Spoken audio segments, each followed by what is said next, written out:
Well, first I'd like to extend my compliments to this pair of exhibitors out here. Boy, we've got just a remarkable pair of steers. Wouldn't argue with you if you like them different than I did, because I think that they're both outstanding. There's just maybe some subtle differences that kind of sort the pair. I think both of them are extremely heavy muscle.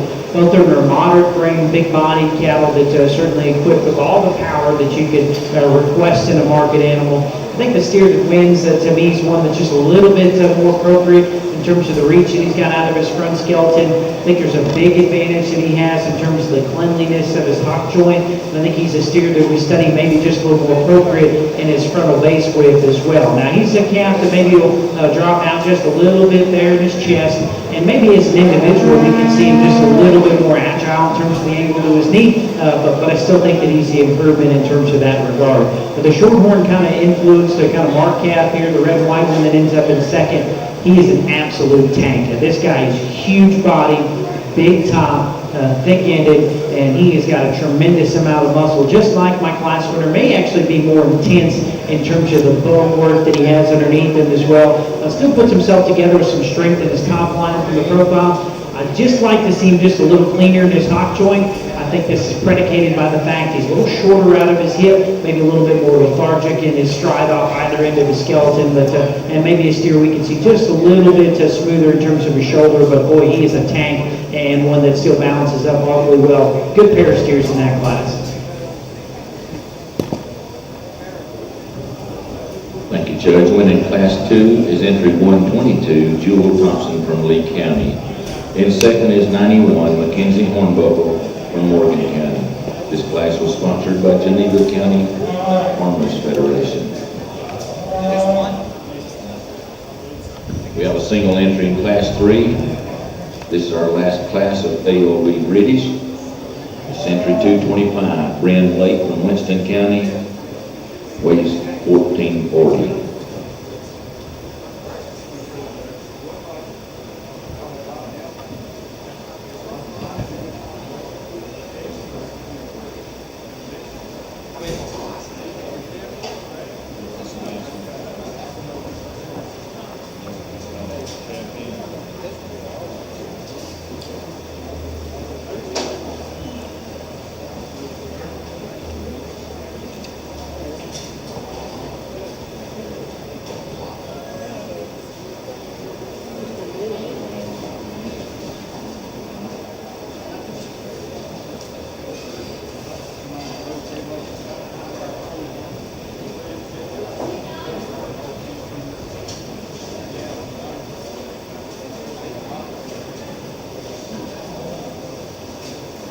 Well, just got a single entry calf out here, and I think a steer that could stand a lot of competition. This guy's a little deceptive. From the profile, I like the fact that his height to length ratio certainly balanced up with a lot of proportionality. But when I got behind the steer, I was pretty surprised how much thickness and hip that this guy's got. He's got a tremendous amount of quarter. He's really impressive out the backside of his shoulder, and that square shape continues over the edge of his loin there. You know, when you get your hands on him, he's maybe a little bare in his cover for a steer that's in that 14 weight range. Steer that maybe we can see just a little bit softer and sappier as we get back to his flank for a steer at this frame score. But boy, that's a really powerhouse kind of calf there that's still one that has got some proportionality from the side. Thank you, Judge. Winning Class 3 is entry 225, Bren Lake from Winston County. We're ready to bring our class winners back in.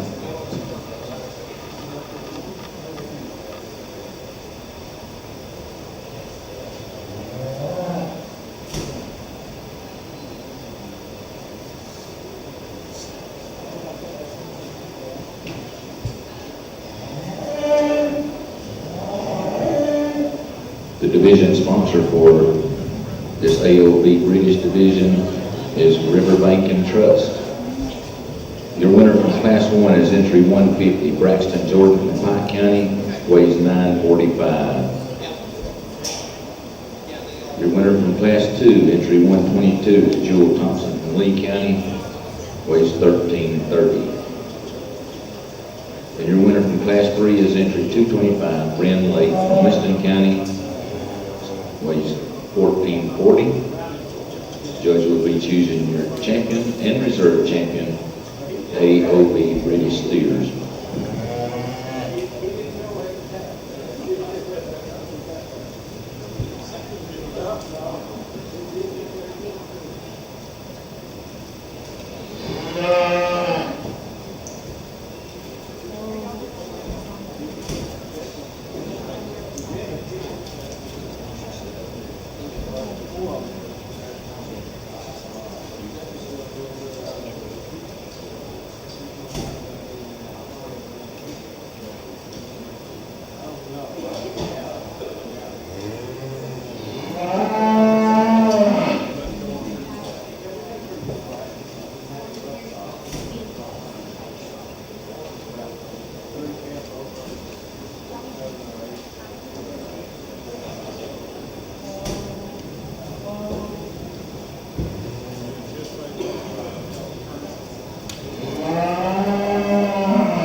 Just an outstanding lineup of steers out here, folks. If you don't mind, let's put our hands together and congratulate these students.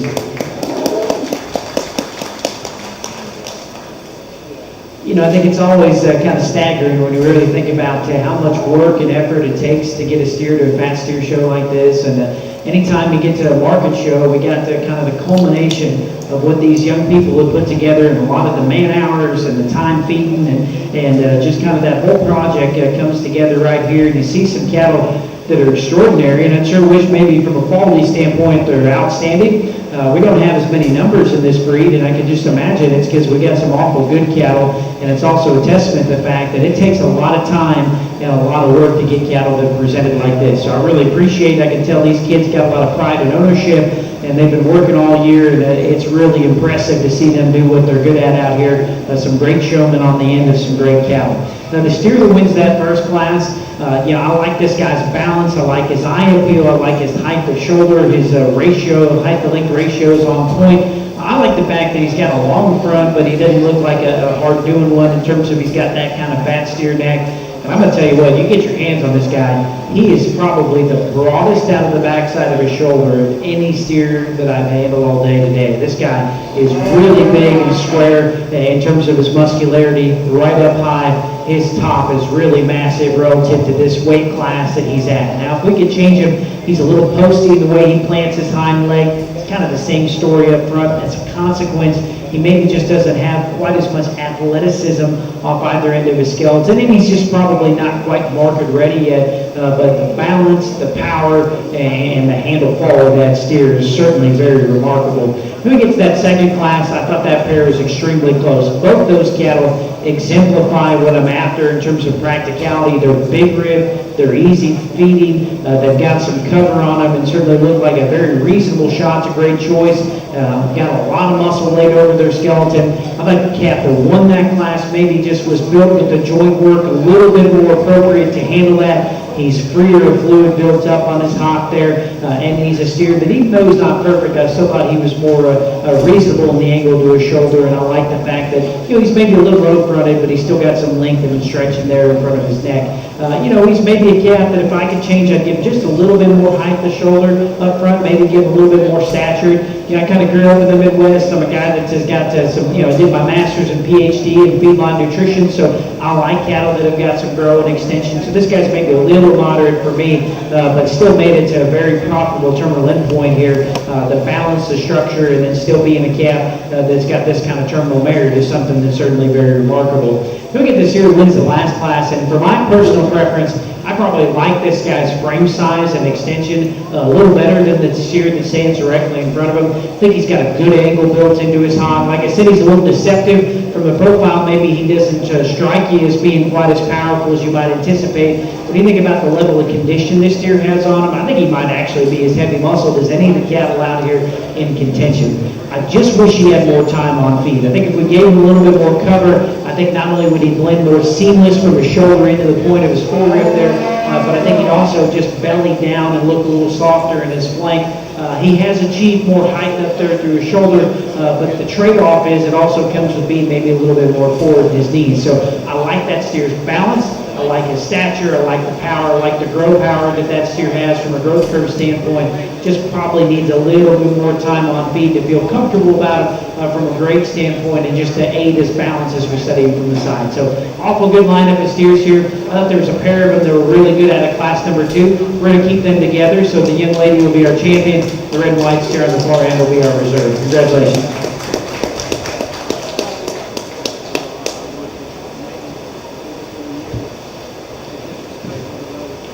Your champion AOB market steer comes from class 2. That's entry 122, Jewel Thompson from Lee County. Your reserve champion also comes from class 2. That's entry 91, Mackenzie Hornbuckle from Morgan County. Unless they have changed, we're going to pause for a little bit, see if the weather settles down so they can get these cattle in a little drier.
Hey, John. How you doing? Good. How you doing? Doing good. Doing good. Doing good.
There's been some rumors going on. Yeah, there's rumors, and they legit.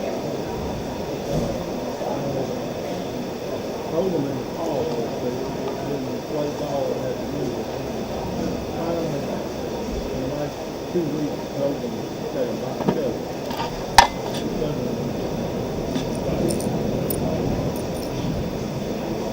It's not a fine deal, but we basically agree with it.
Life get better? You seemed upset last time I saw you. Well, things weren't going well for me, so. What happened? Well, I mean, I got Other than the computer program. I just couldn't get this stuff to work.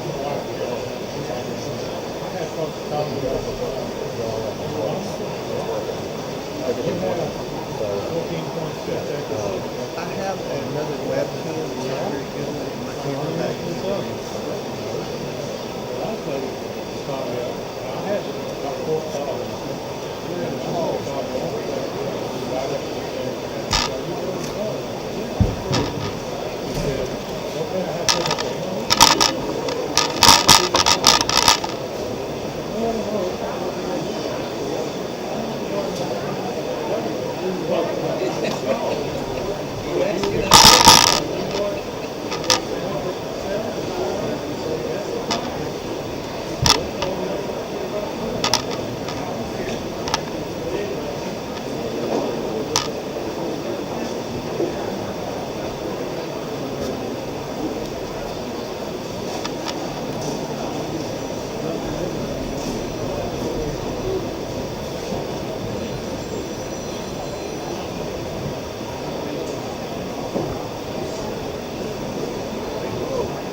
Yes, sir. Where they can go to, You can go to Jr Beef Expo.com and watch it there, or you can look for the Alabama Farm Federation on YouTube.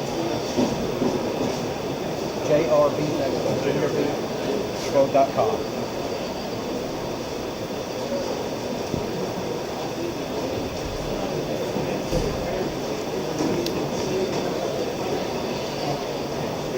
we had any indication about when we're gonna start back? Well, they're just at a. It's all on the weather.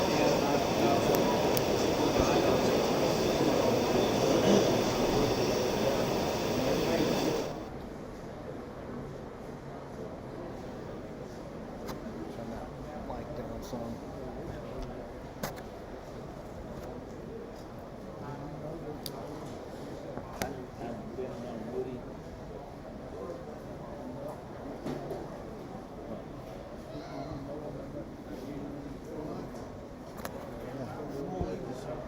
Okay.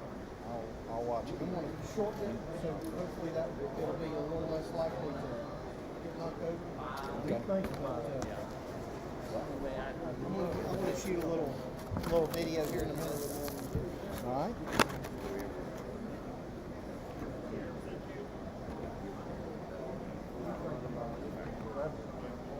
That's been on my mind. I've asked several folks.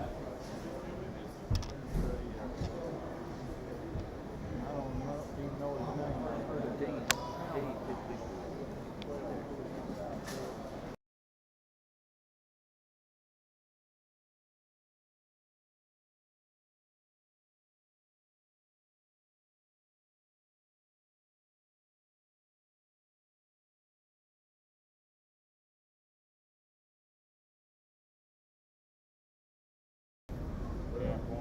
Classifieds coming in.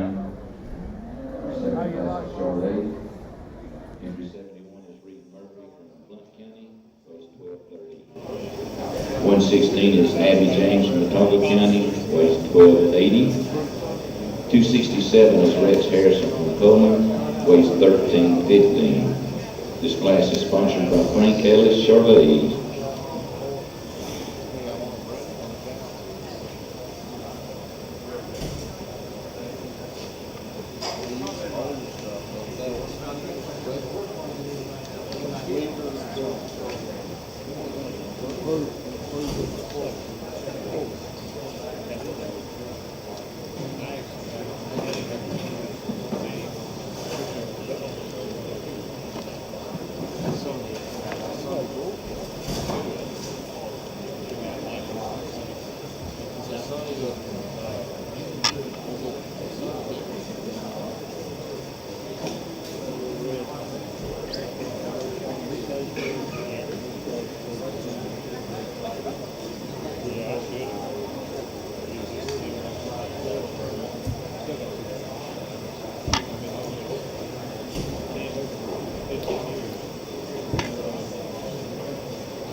Test 1, 2, 3.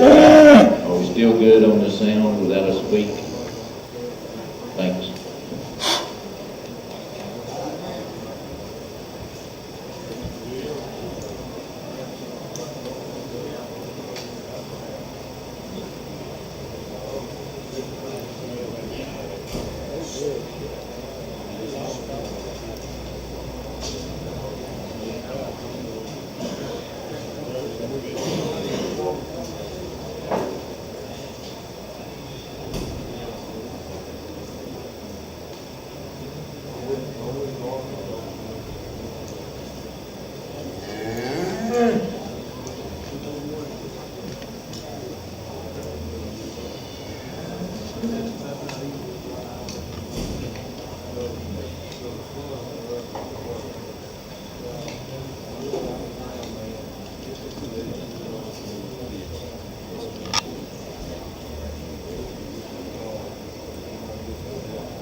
As we start to get up to kind of that 13 weight range here, we got a nice class of cattle.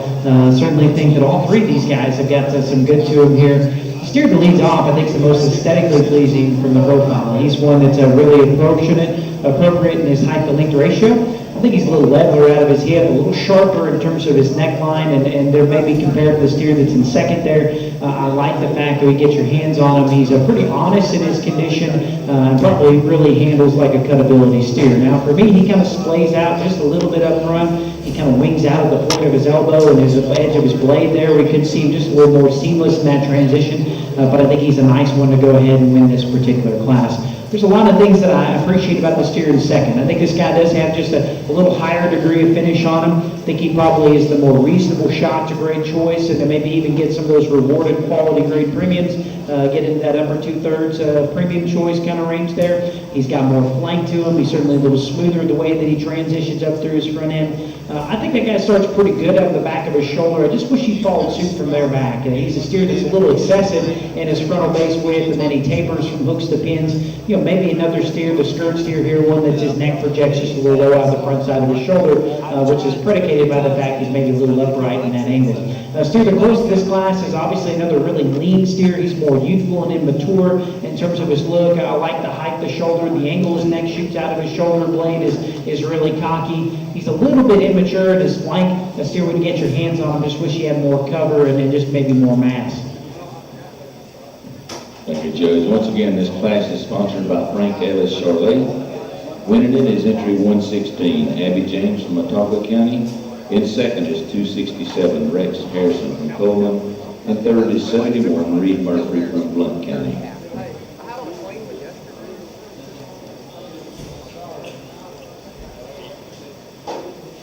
Class 6, Charlay Steers coming in. We have 4 entries. 216 is Abby Jo Gibson from Washington County, steer weighs 1350.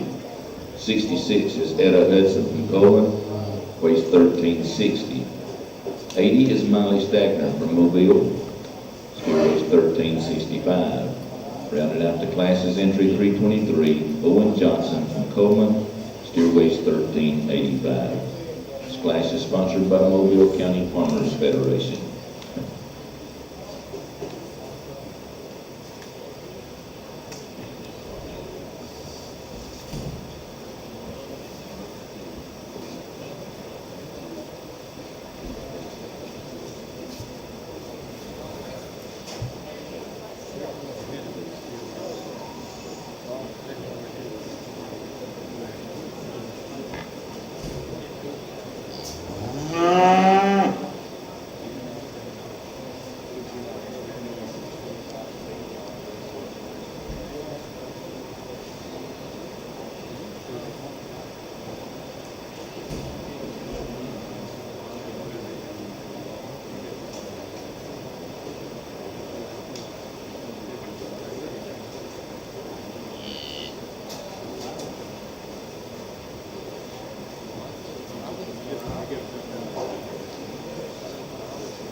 I'd switch you, but I don't know if I can take yours.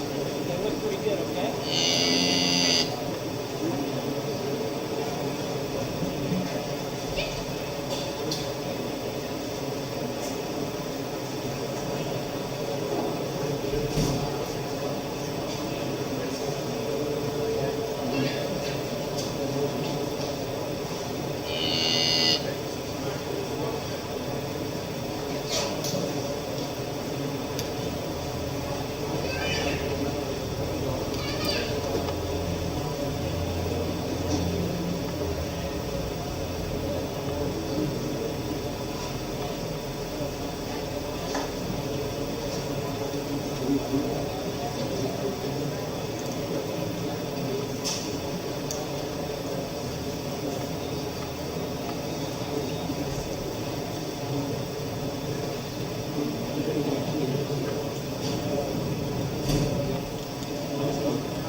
while the judge is working his class, if you would look at the placards around the walls and the banners hanging up in the arena, these are the sponsors of the show this year. If you see an individual or a representative of one of the companies, please thank them for sponsoring this year.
Well, I think we have a really good class. All four of these cattle, I think, certainly cover the basics. I think they're heavy muscle cattle. They got quite a bit to them. The steer that leads off to me is the one that's probably just a little sharper in the way he puts himself together.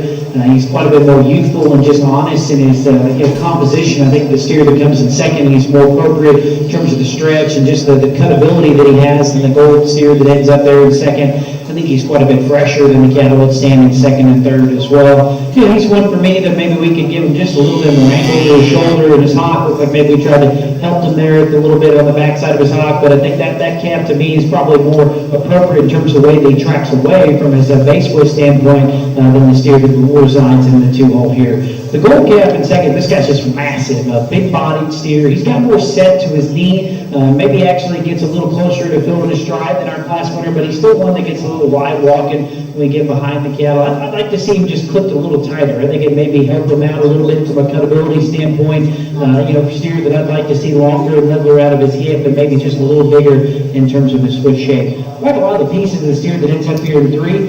This guy's like a height to length ratio is excellent. He's really strong and posed in his top line. He is one heavy dude, stout bone dude that certainly gets out here and covers his hole every time the way we'd like to see. He reads starting to show his age just a little bit in the feature to his head and his neck, a little drop down in his chest, and maybe just not gauged quite as wide as the pair of cattle that stand directly in front of him, but that's an awful good steer to stand in the three hole. Then we conclude the class with a really another muscular steer that's brought in his pin set, got a tremendous amount of muscle mass to get behind the cattle.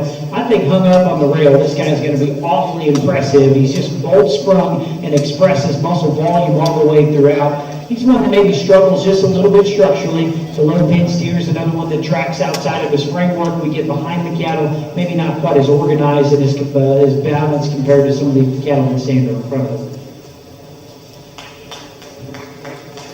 Thank you, Joe. Sponsor of this class is Mobile County Farmers Federation. Winning Class 6 is entry 66, Etta Hudson from Coleman County. And second is 216, Abby Jo Gibson from Washington. Third is 323, Owen Johnson from Coleman. And fourth is 80, Miley Stagner from Mobile. We're ready to bring our class winners back in.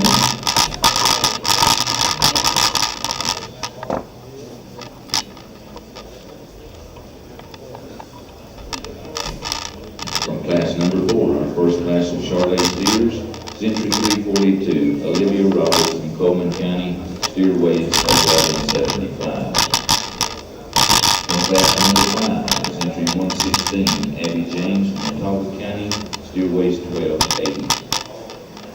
From class number 6 is 66, Etta Hudson from Coleman, steer weighs 1360. Judge will be choosing your champion and reserve champion, Charlay Steer.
Well, I'd like to extend my compliments to these exhibitors out here. We've had a great set of Charlay cattle.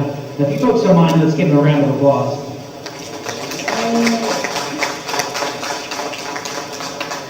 Well, I don't have the best poker face in the world out here. I've just had a blast judging these cattle. You can tell the quality speaks for itself. They're a great set of steers, but it's really fun. I enjoy getting to talk to the students and the exhibitors out here. They're a great group of kids, but you can tell the type of intensity that these students have and how much they want it. You can tell they've been working on these cattle all the year long and that they've really put a lot of passion into this project. And so it's always interesting and refreshing. We get to see young people that have a drive and then kind of this kind of commitment and a sense of purpose. And that's really cool for me to get a chance to do. And I know that there's several steers out here that are certainly worthy of distinction. It just kind of comes down to one man's opinion today and how I kind of read the particular cattle. We talked about the gold steer out of class 1. I think the balance of this guy is excellent. He's really strong in the way that he pulls together his top line. I like the depth of flank and twist that this steer has. He's probably the best in that regard of any of the cattle out here.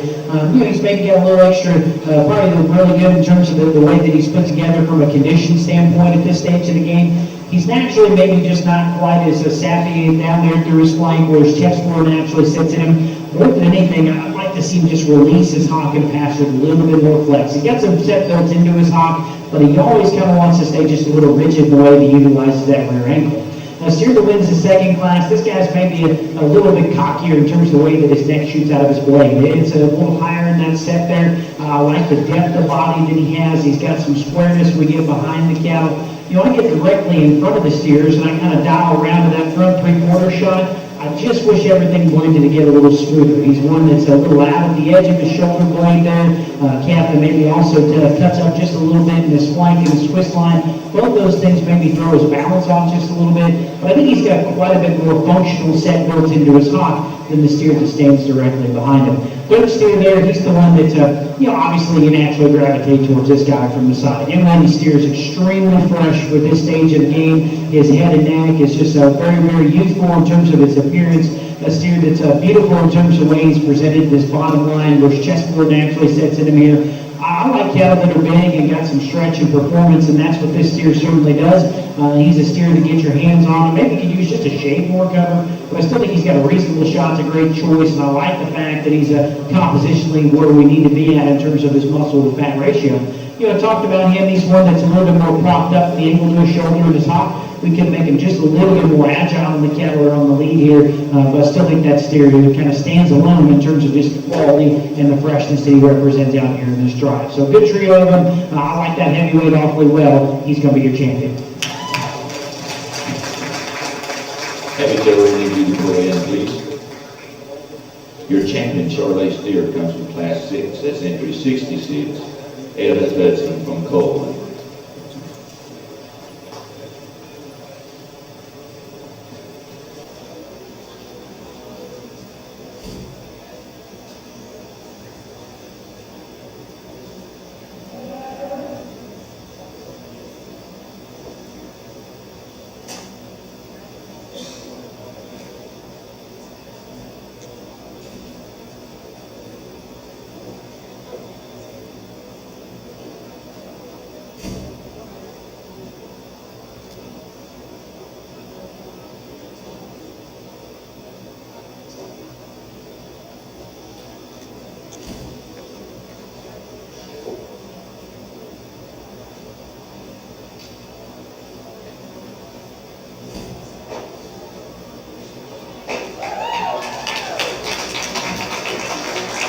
Your reserve champion also comes in Class 6. That's entry 216, Abby Jo Gibson from Washington County.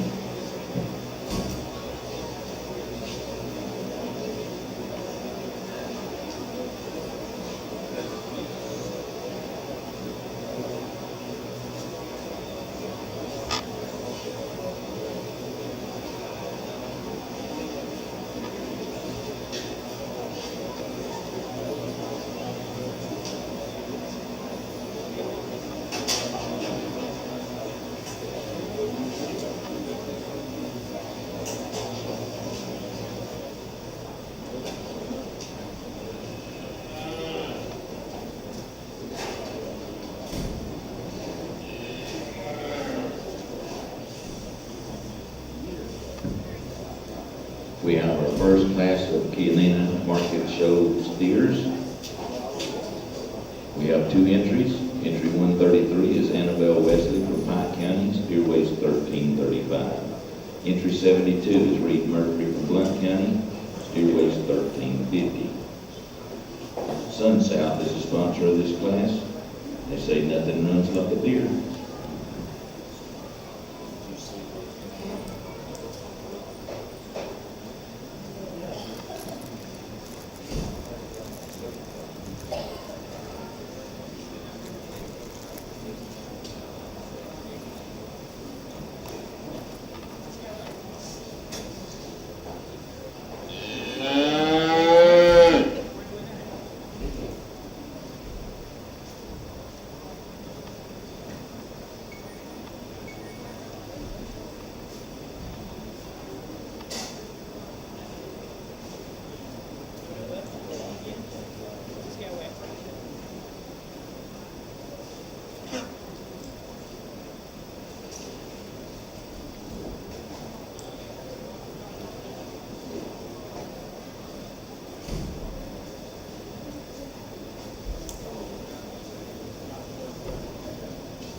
that's what we got to pretty high with.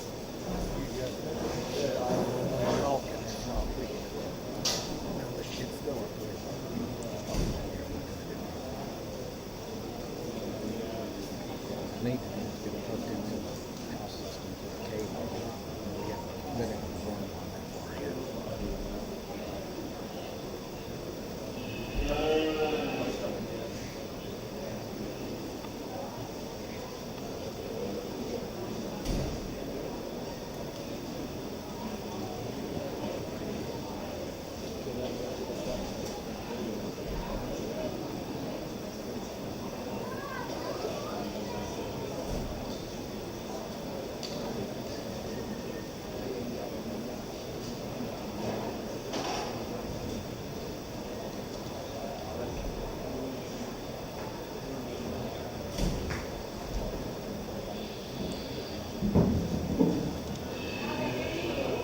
Well, I really like this calf that wins this particular class. The red steer is just so dynamic in his look from the profile. Really sharp up through his front end there. And what I like about that particular steer is it's kind of that antagonism of being a really good looking, kind of a long extended fronted steer.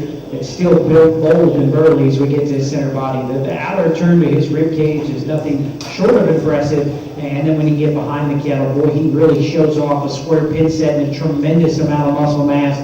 Draws up in a very photogenic fashion there from the side. We maybe see him kind of duck his head a little bit there on the go. I think the genesis of this issue is he's just a little upright in the shoulder. That's getting pretty critical, an awful good one to start the particular class with here. Steer comes in second, may have just a little bit more cover on him. I admire that about him. I think that should give him a more reasonable shot to great choice, and he's obviously achieved a heavier terminal weight to his credit as well. I like the depth of body, that easy feed look that he portrays here from the profile. You know, relative to that good-looking class winner, he's a little bit shorter up there through his head and neck, a little crestier and more pronounced at the top side of his neck. A steer that maybe isn't quite as square as we go from hooks to pins is my personal favorite.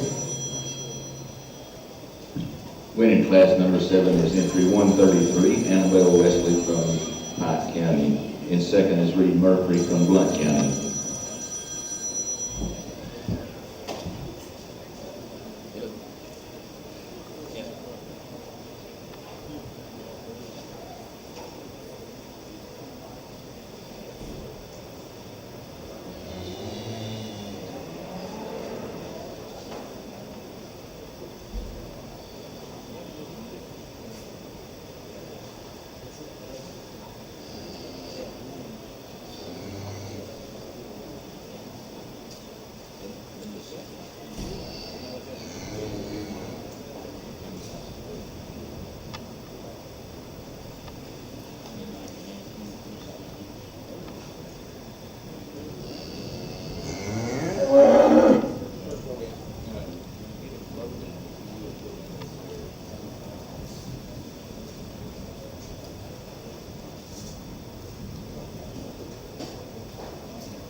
Okay, we have Class 8M.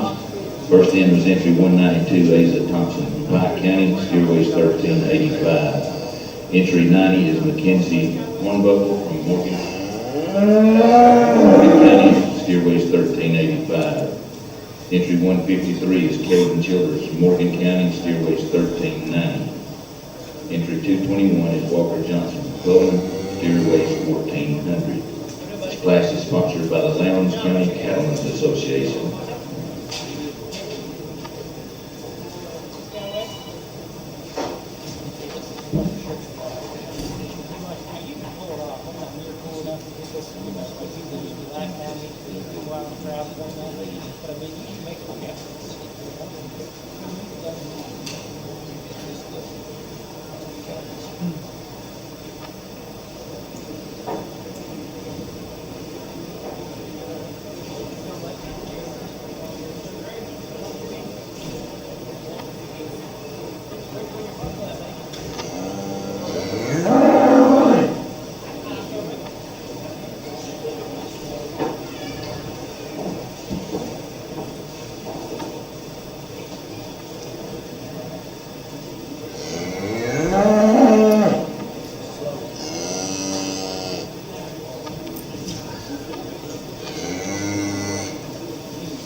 Boy, we got an excellent class of steers out here. This is, I think, the best class of cattle that we've seen all day. All four of these steers I'd characterize as just chock full of power and muscle, and there's just some subtle differences just in terms of style and eye appeal that sort of, I think it's really close, but I still thought that there's a definitive winner in this class. I mean, this black steer absolutely stands out. He is assembled so attractive and so fresh in the way that he's put together. I know for some he might be a little big, but I kind of like that fact. Like I said, that, you know, I'm a nutritionist on the feedlot side of things here. You know, we want cattle to be big. We want to have weight in pounds. The industry doesn't start docking cattle until they get 1,050 hot carcass weight, and that's about 1,650 live weight. So this calf's still a long ways away from that.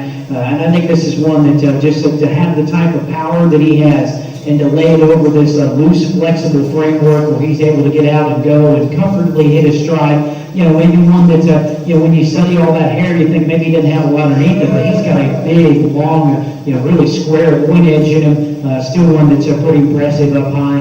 Maybe not quite as much punch for his quarter, but I think when you actually think the length of his muscle system, I think he's still arguably maybe the heaviest muscle steer in the class. It's an awful good one to get started with. Steer that comes in second is just rounder and more expressive in his muscle design. I like that about him. He's a real big body, massive steer here. I'd like to see maybe, he's so naturally big ribbed, I'd actually like to see him a little less full. I think he'd handle himself structurally a little better out here. Maybe him balance up a little bit better. He looks a little pus-gutted as an individual. He's starting to swell up just a nickel in his hock, and he's just a little coarser the way that he's built up through his front end. Boy, the steer in third is just chock full of power. This guy's top is downright impressive.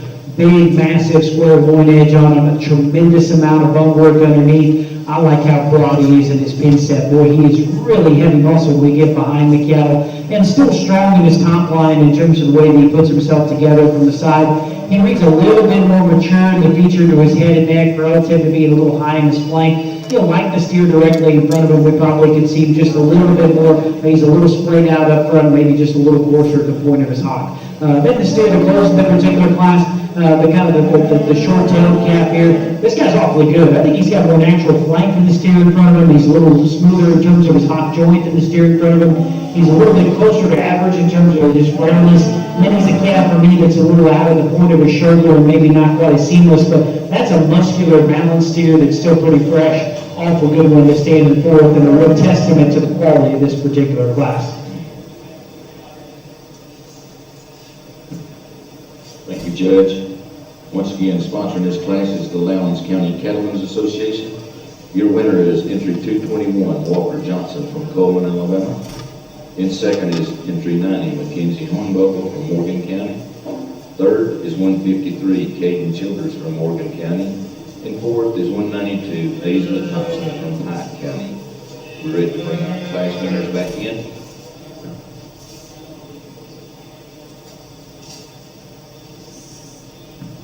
In class number 7 is entry 133, Annabelle Wesley from Pike County. Steer weighs 1335. From class number 8 is entry 221, Walker Johnson. Coleman, steer weighs 1400. Judge will be choosing your champion and reserve champion market steers from the Kialina division. This division is sponsored by the Macon County Farmers Federation.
Look at a great pair of steers out here in this particular division. If you folks don't mind, let's give these kids a round of applause.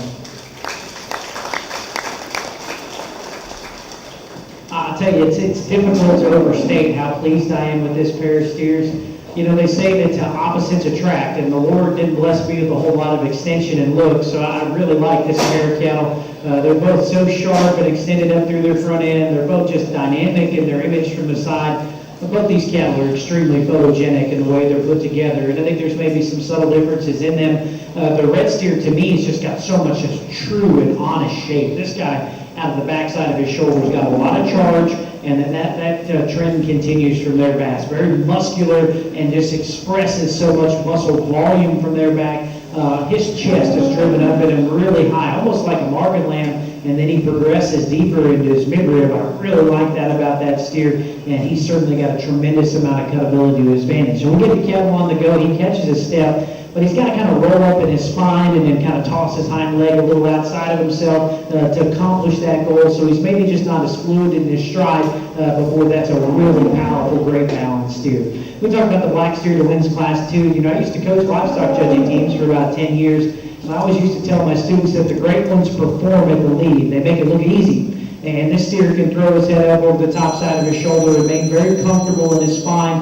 I think that's compliments to that really elite running gear that guy's built with. His feet are huge. He's got some height of shoulder, but still pretty reasonable in the angle to his shoulder knee. That's a tough combo. Most of the time when we make that type of altitude up front, we have to compromise front end structure and make it a little straighter. This guy's good in that regard. His foot shape is extraordinary, and he's one that really gets out and covers his track every time. He's maybe a little big for some, but I kind of like cattle like this. I think these are the type that are more conducive to actually turning a profit in production in terms of a feedlot setting. He probably doesn't have just quite as much through the seam of his pants as steer in front of him, but like I said, if we think about just how big and long and extended he is, he doesn't need to be quite as intense in his shape just because there's just a lot of calf there in terms of the way that he's building his framework. So great pair of cattle out here. Like I said, I don't have a gold poker face. I like that black steer awfully good. He's going to be your champion. Mackenzie, we need you to put in, please. Your champion, Kianina Market Steer, comes from class number 8. That's 221 Walker Johnson from Colvin County.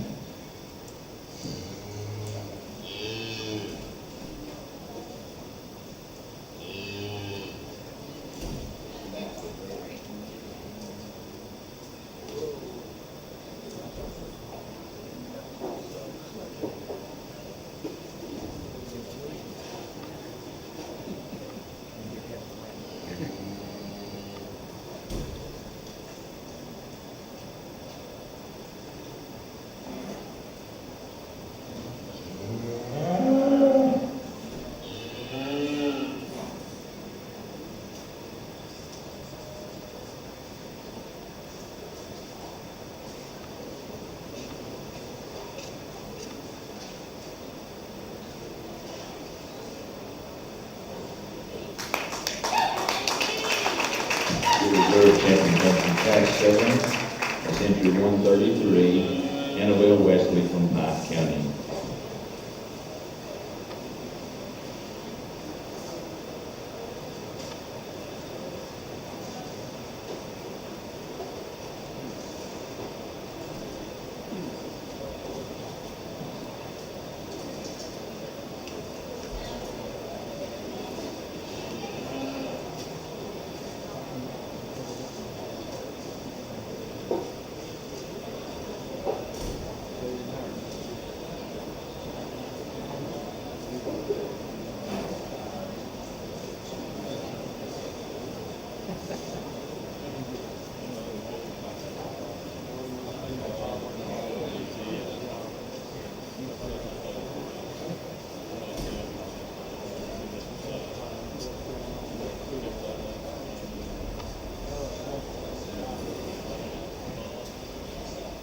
We have our first class of main influence steers. It's class 9.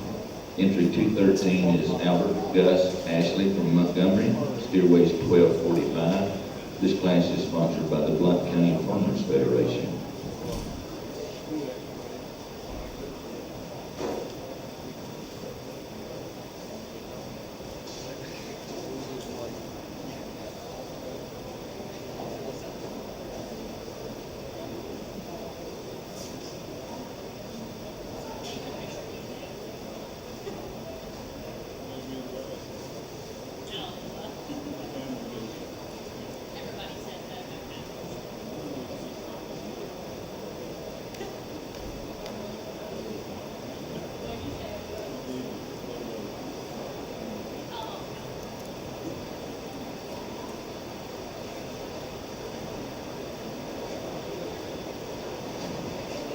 Well, we kick things off in this main on-Jew division here, the main influence. We got a nice steer, single entry to win this particular class.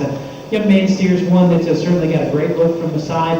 I like the extension that he's got up through his front end. He's strong top and still uniform in his depth of body. That's why I think that he balanced up with such a good look here. A steer that just certainly appreciate, got some turn to his quarter from the profile. Maybe playing some just a little wide and excessive up in his frontal base width for my taste. But I think a nice calf here that certainly could stand some competition. Thank you, Judge. Winning Class 9 is entry 213, Albert Gus Ashley from Montgomery County.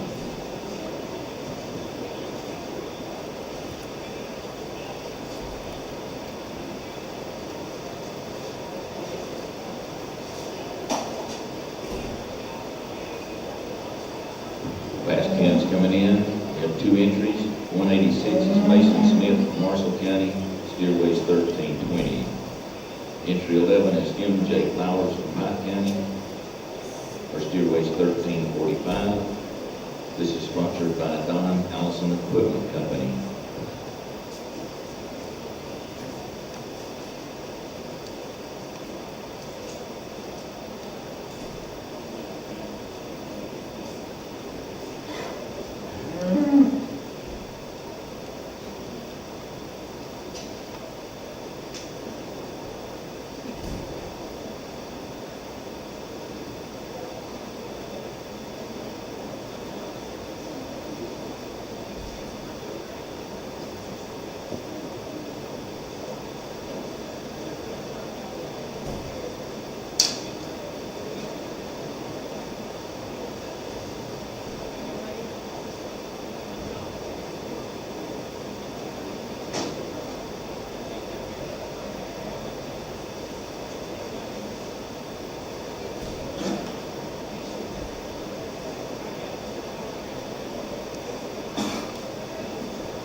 For the most part, that doesn't bother us. They get them in one year.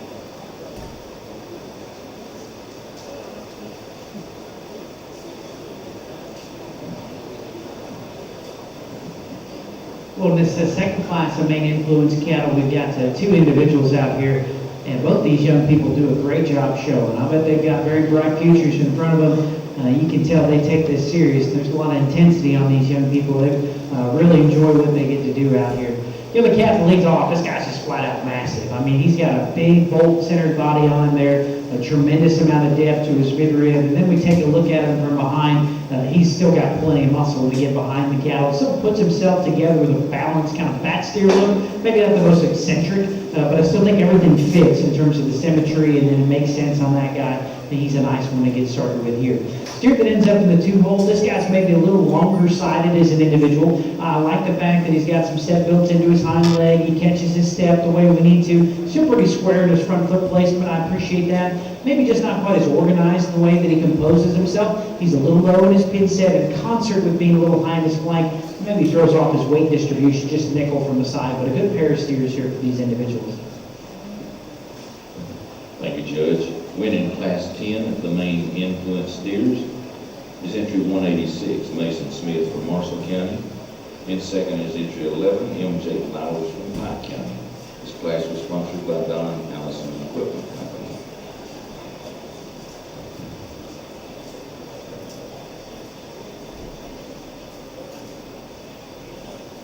Class 11 is coming in. We have a single entry. This is 238 Claire Allen from Chambers County. Steer weighs 1390.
Well, single entries, but a steer certainly could stand just a tremendous amount of competition.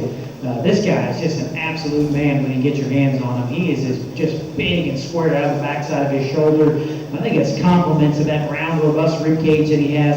The outer projection to his forearm is just downright impressive. And for a steer to be as chock full of muscle as he is, I still like the length and stretch that he's got up through his front end. He's square in the way that he's assembled at the ground. I like that awfully well about that calf. You know, he's one for me that's maybe getting a little bit, showing his age, just a little bit in the length to his head, and we maybe could see him just a little looser out of his hock. But boy, that guy still moves really well considering just how powerful he is. He's got a tremendous amount of balance and eye appeal to boot. Winning Class 11 is entry 238 Claire Allen from Chambers County. We're ready to bring our class winners back in.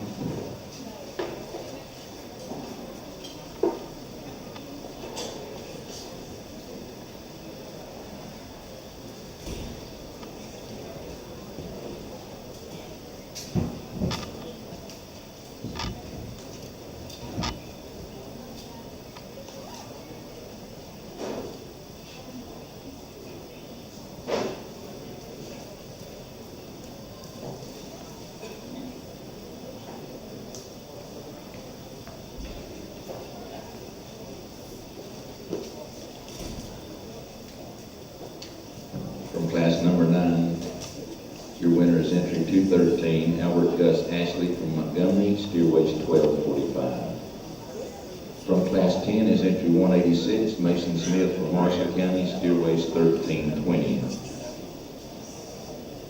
And from class 11 is entry 238, Claire Allen from Chambers County, steer weighs 1390. Steer will be choosing your, the judge will be choosing your grand and reserve champion steers. This class is sponsored by the Lee County Farmers Federation.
another very competitive lineup of main influence steers out here. First, I'd like to extend my compliments to the exhibitors. Got a great trio of steers in each particular class. Let's give them a big round of applause. Yeah, it's always fun to get to judge cattle of this quality, but at the same time, I've got some ambivalent feelings because as enjoyable as it is to get to see cattle this good, well, you feel bad for some of these kids because there's several of them that are good enough to win. And it just comes down to personal preference and which one fits me the best. I'm sure that there's some folks in this stands that sure love the Auburn football team. Sure, some of those you maybe even like Alabama a little bit better. It's kind of a personal preference of where you want to be at here. Sometimes you got several good options. I think that's probably where we are in this particular lineup. The Gray Baldy steer that wins the first class, I like his height to length ratio. He's a little immature out here, probably not as advanced in terms of his degree of finish. Maybe doesn't have that just a real reasonable shot, or he's not quite as sure of a bet. It's a great choice, but I still like that steer's outline, the balance that he portrays. Steer that for having some frame size to his credit, I still think he balances up well from the side. He's a little posty in the set to his hind leg and a little upright in the angle to his shoulder. I think with some more time on feet, that guy would be pretty impressive, but in a market show today, he's probably just needs a little bit more kill on him before we probably really like to move him up. The steer that wins the second class, this guy's just got so much practicality. He really exemplifies that easy feed look that I'm after, and I think this is complement to the fact that he's built with some set to his hock, and he's a big-bodied steer that's got a tremendous amount of cover on him. I talked about him maybe not being eccentric or maybe not extreme in terms of his bone work or his stretch up front, but I think everything fits together. Everything works in concert and makes sense in terms of a symmetrical standpoint on this particular steer. I'd maybe like to stretch him out of his hip just a little bit as an individual. He kind of ducks his pin to catch a step every time, but we maybe can make him just a little longer, lower out of his hip, and maybe compared to the steer in front and behind him, he's just not quite as intense in terms of the stoutness that he's got there to his pin set or his bone work. Then steer that wins the last class here. I know the young lady probably is a little worried about this guy laying down here in the ring, but it wouldn't have mattered if that guy was laying down outside in a mud puddle. I mean, this thing is just stout and great balance. He's got a tremendous amount of muscle to him. He's about as impressive on the handle as any calf that I've grabbed onto today. Really impressive over his loin edge, square out of the back of the shoulder, got a good uniform level of cover over his 12th and 13th. I think he looks like the type of steer that should certainly be very profitable when we start sending him there to the cooler. Now, this guy for me is one that's extended up through his front end. We talked about him maybe getting a little longer in terms of his head. He's maybe a steer that's just a nickel upright and the angle off either end of his skeleton, but boy, just to be as chock full of power as he is, I still think that's a very sound structured steer. You got a great football team down here, and it doesn't matter whether we're talking Alabama or Auburn or any of these teams in the SEC. I promise you the football coach doesn't expect them 300-pound linemen to be quite as fast on their 40 time as a 180-pound quarterback. This guy's built like a 300-pound lineman. I think he's really sound considering the type of lunch that he has. So good lineup of steers here. I'm going to use Class 3 for champion. We're going to follow up with Class 2 for reserve. Congratulations. Your champion comes from Class 11.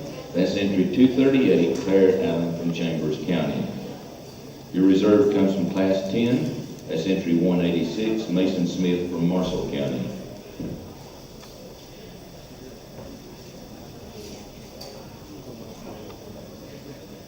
This division was sponsored by the Lee County Farmers Federation.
It's our first and only percentage Simmental class. You can see we have 3 entries. First in is entry 139, Holly K. Dubose from Pike County. Steer weighs 1190. Entry 185 is Mackenzie Smith from Marshall County. Steer weighs 1225. Entry 73 is Riley Mercury from Blount County. Steer weighs 1350. This class is sponsored by Gibbs Farm.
We've got a nice class of cattle out here. We've got some differences in diversity in type and kind, so there's maybe a little bit more personal preference that enters into the fold.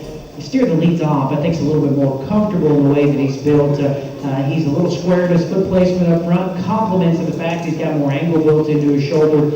It's the same story out of his hind leg. I think he's more functional in the set to his hock. And then that steer to me is one that, although he's maybe not quite as far along in terms of the degree of finish that he has, I still read him to be stouter in his pin set and more impressive over the edge of his loin. Now, we could probably drop him down just a little deeper in his flank to give him that kind of massive fat steer look that I'm after, but I think he's a good one to get started with in this particular class. In terms of just proportionality, the steer in second maybe fits the bill a little bit better. I think that steer is one that's a little bit more uniform at the top of his shoulder to his hip. He's probably a steer that's a little stronger in his spine and more just uniform in his depth as well. That helps him out awfully well. You know, a steer that maybe gets a little more abbreviated in his step out of his front skeleton, a little smaller footed calf, maybe one we can see just a little square in his pin set. The red steer, the closest to the class, I admire awfully well in terms of practicality. Boy, that's a big body. Easy feeding steer, like the level of condition he's got on him. You know, he's not a powerhouse, but he's got more than enough muscle to get your hands on him. He may be just a little off balance. We studied the cattle from the side. He's a little deep in his chest, a little bit quicker in his maturity pattern. Both those things in concert maybe throw off his weight distribution a little bit from the side.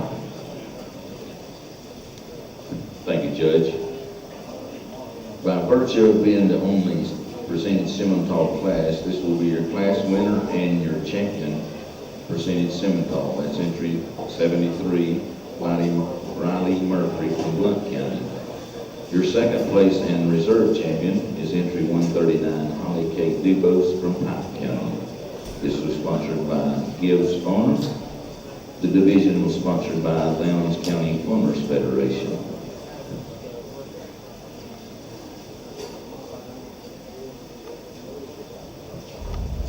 We have our first class of crossbred steers coming in. You should have 5 entries. Entry 12 is MJ Flowers from Pike County. Steer weighs 880. Entry 178 is Calvin Simmons from Lake County, weighs 895. Entry 172 is Jackson Redmond from Pike County, steer weighs 900. 291 is Brian Lambert from Lowndes County, steer weighs 905. 330 is Charles Rowland from Escambia County, steer weighs 905. This class is sponsored by the Coffee County Farmers Federation.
Suppose we kind of kick things off here in our crossbred steer show. I think we got a nice set of cattle. I didn't handle these guys just at this 8-weight range. I just don't think it's got a whole lot of bearing on the placing.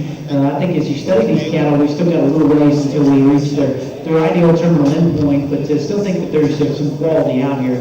You know, the steer that wins the class, I thought did so pretty handily in my mind. Boy, he's a stout bone, really good balanced steer here. I like the proportions that he draws up from the side. You know, I think you get behind the cattle, he's not just the biggest pin, but he still spreads a lot of muscle volume over his framework there, and I like the fact that he organizes himself in a very balanced fashion. The steer that ends up here in second, the red calf, probably a little further along just in terms of body and cover, maybe primarily because he gets a little quicker in his maturity pattern, but I like the length that he's got up through his front end for being a moderate frame steer. That's a cool combination. Looks like we got him just a shade full today, and as a consequence, he's maybe just not handling quite as just comfortably in his top line, but his angles certainly read good from the side. More than anything, I just like to stouten him up a little bit in terms of his bone work. The steer that comes here in the 3-hole is one that's really loose structured. I like the set to his hock from a functionality standpoint. It enables him to effortlessly catch his stride.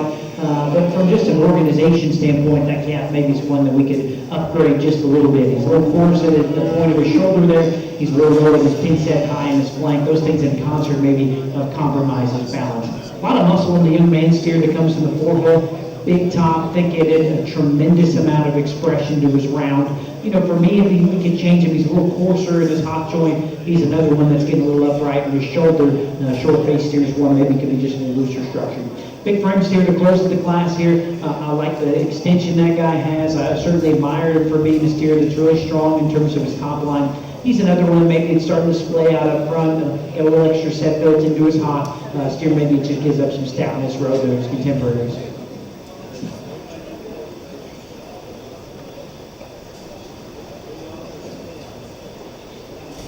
Thank you, Judge. Winning Class 13 is entry 178, Calvin Simmons from Clay County. In second is entry 12, M.J. Flowers from Pike. Third is 172, Jackson Redmond from Pike. Fourth is 330, Charles Braun from Escambia. And fifth is 291, Brian Lambert from Lowndes.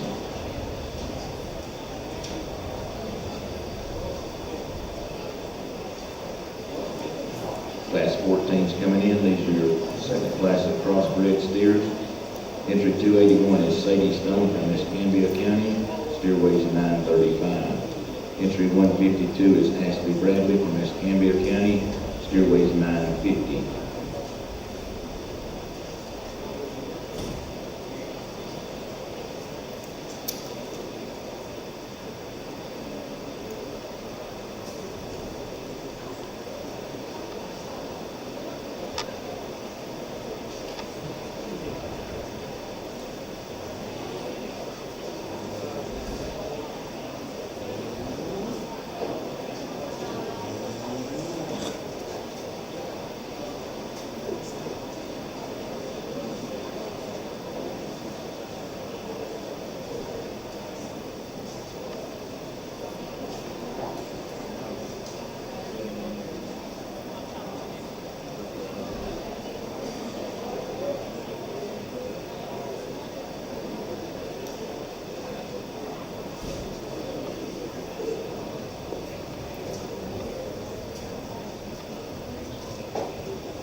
our second class across is here. We've got a pair of cattle that as we kind of get in this weight class, 9 weights, again, probably a little ways away from their ideal endpoint, but I still read just a little bit more authentic width and stoutness in the steer that starts the particular class. We initiate him because out of the backside of his shoulder, he's broader and more massive in terms of his muscularity. I think that steer's one that's really got a lot of outer projection to his rib cage as well. Now structurally, he's starting to kind of come over a little bit in his knee, and maybe a steer that we'd like to just relax a little bit out of his hind leg.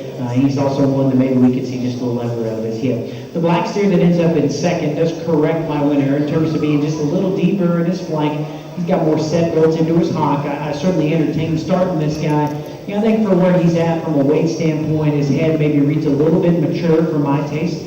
More than anything, he ties up a little high in his twist and maybe gets a little bit more nondescript up the backside of his shoulder.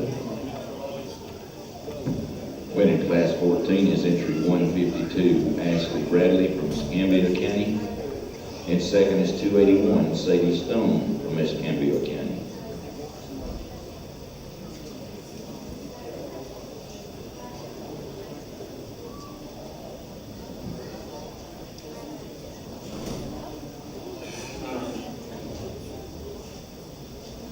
Class 15's coming in. We should have 3 entries. This class is sponsored by the Dallas County Farmers Federation.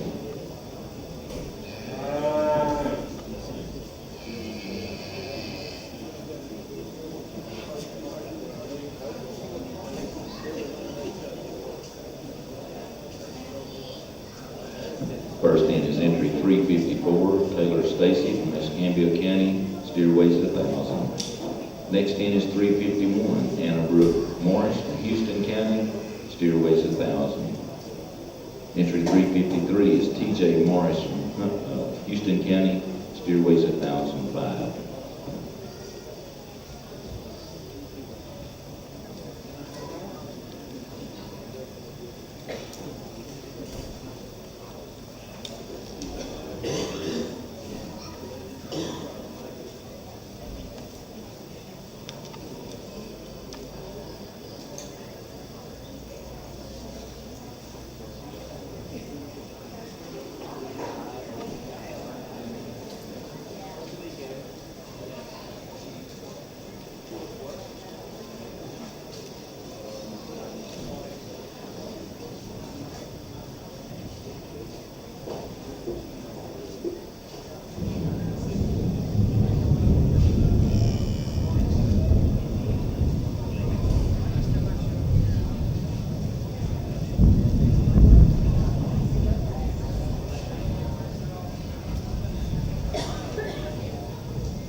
If you lost your Apple phone, we have it here at the desk, and Jimmy's playing with it, so you might want to come get it.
You lost your phone.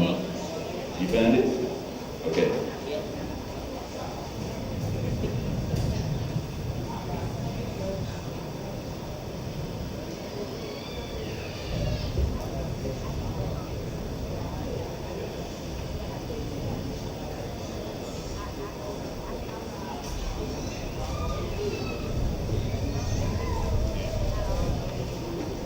We got kind of a thought-provoking class out here in this steer lineup. I think that all three of these steers probably make a case to start. I thought that steer that wins is one of the bigger body, more practical cattle. I thought those were the top pair.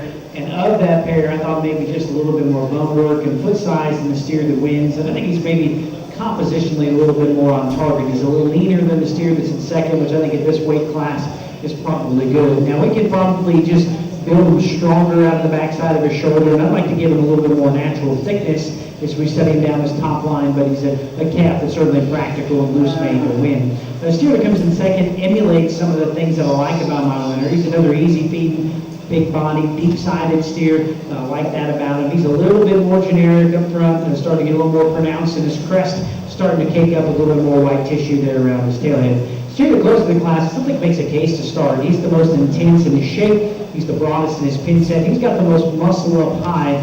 I just couldn't convince myself he had enough body. He's a little bit more tubular in his rib design, a little rounder in the way that he's built.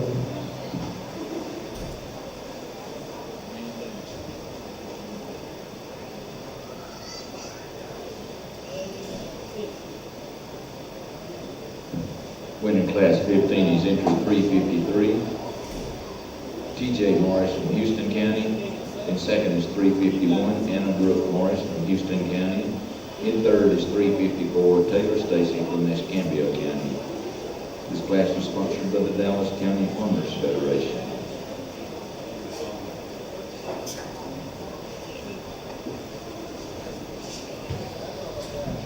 Class 16 is coming in. We have 6 entries. 278 is Molly Teal from Escambia County, steer weighs 1,085. 63 is Bryson Kaler from Connecticut County, steer weighs 1110. 344 is Brandon Sahara from Houston County, steer weighs 1115. Entry 62 is Bryson Kaler from Connecticut County, steer weighs 1115. Entry 81 is Ellie Watson from Mobile County, steer weighs 1120. Following out that is entry 124, Megan Crittenden from Elmore County, steer weighs 1130. This class is sponsored by the Monroe County Farmers Federation.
got a really nice class of steers here, kind of a lot of diversity in type and kind. I think it kind of comes down to maybe a little dealer's choice after we get past our class winner.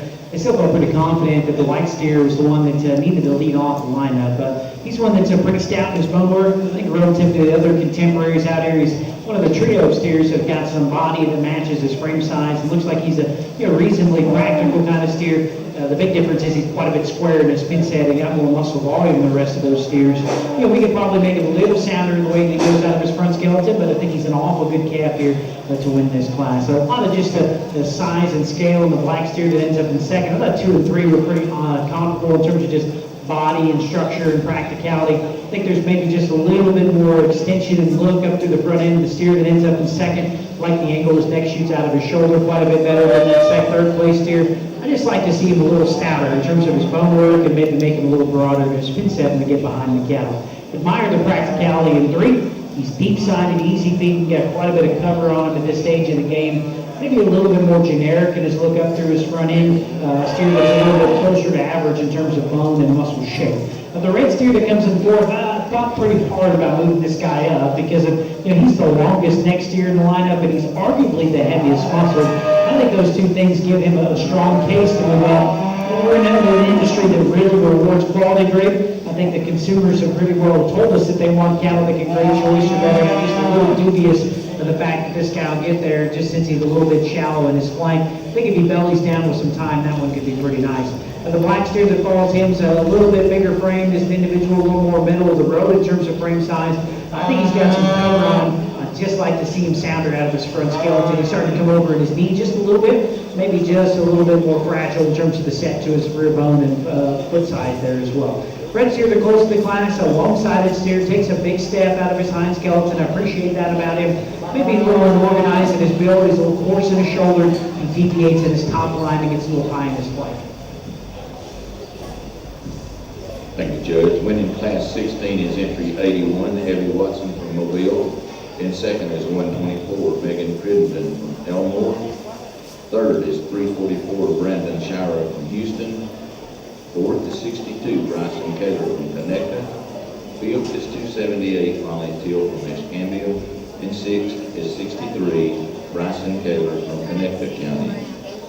This class was sponsored by the Monroe County Farmers Federation. Class 17 is coming in. We have 3 entries. 360 is Waylon Sanders from Escambia County, steer weighs 1150.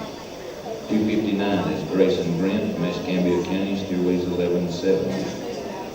355 is Aiden Tabers from Escambia County, steer weighs 1180. I would bet somebody from Escambia County is going to win this. This class is sponsored by the Cobb County Farmers Federation.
Another kind of thought-provoking trio of cattle we get up to these 11 weights. It's pretty close for me.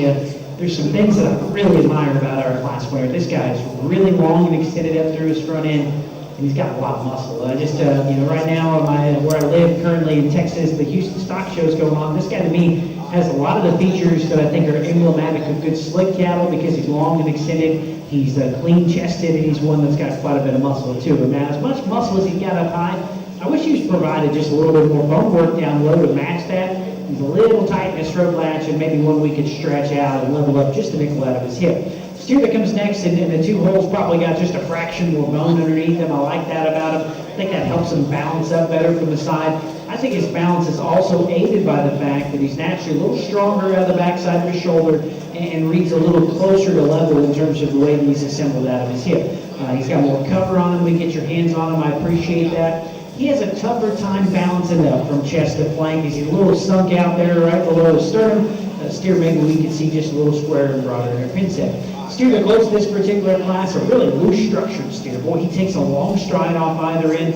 I like how strong topped he is. I think he's one that we appreciate in that regard. Starting to show his age a little bit, getting more pronounced in his crest.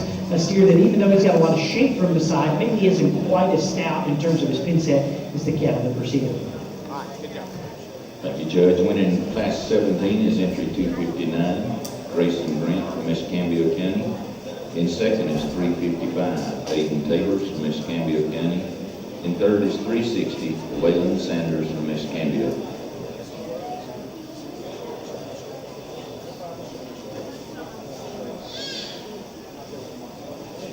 We have a single entry in Class 18.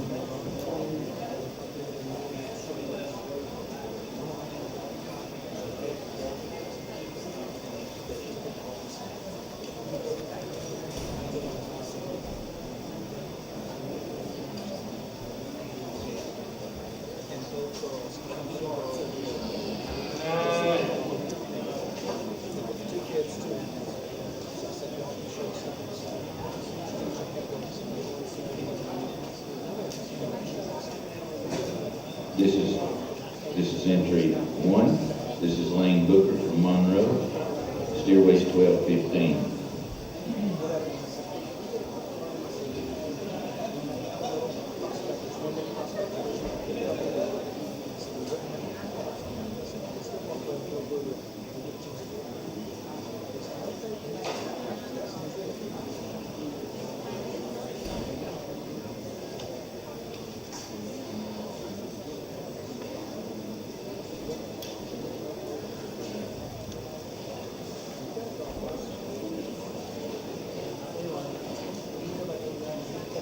Well, one thing I really like about judging these shows is I make it a point to try to talk to all the kids and get to learn a little bit about them. And I know this is Lane's last year showing, and it's really interesting to me when you grab a hold of this calf. You can tell this is an experienced showman because this guy is excellent in terms of the degree of finish he's got on him. I can tell this young man, this is kind of the culmination of his show career here, and he's got a tremendous amount of cover on this steer. He's done a great job. This is a hard-fed calf. It's got a lot of muscle to him there. I think if we're sending the cattle to the cooler, you really like what he's going to look like when we get him on a shackle because he's a full-ribbed, heavy-muscled steer that should have a great choice to get a rewarded quality grade on this particular calf. Maybe structurally he gets a little wide walking for my taste, but still a young man that's done a great job of feeding and finishing out this calf.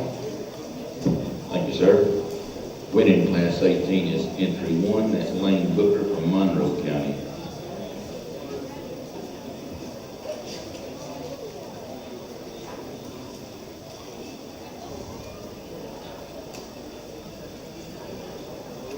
While this class is coming in, we had on the schedule for Mr. Jimmy Parnell to give us an update on the Alabama Farm Center at 2 o'clock. Because of the weather and slowing us down, we're going to go on through with the show, and he will do that when we completed the show today.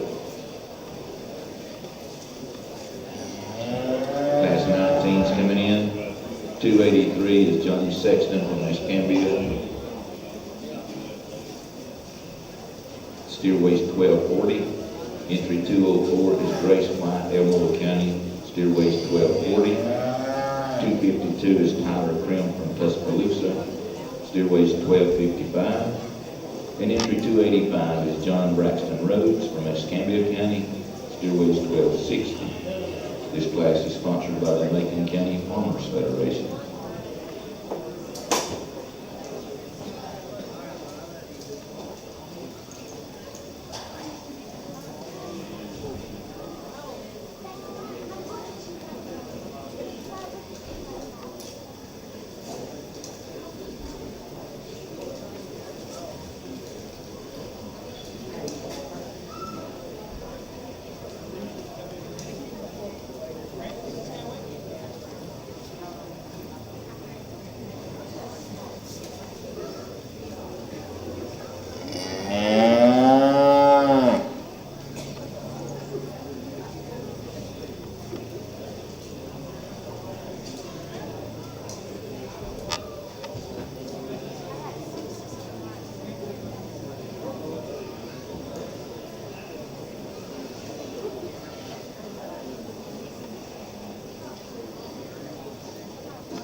As we get to this class of crossbred steers here, I think the top pair of cattle are both ones that maybe stand out in terms of just their quality and their eye appeal that they're assembled with.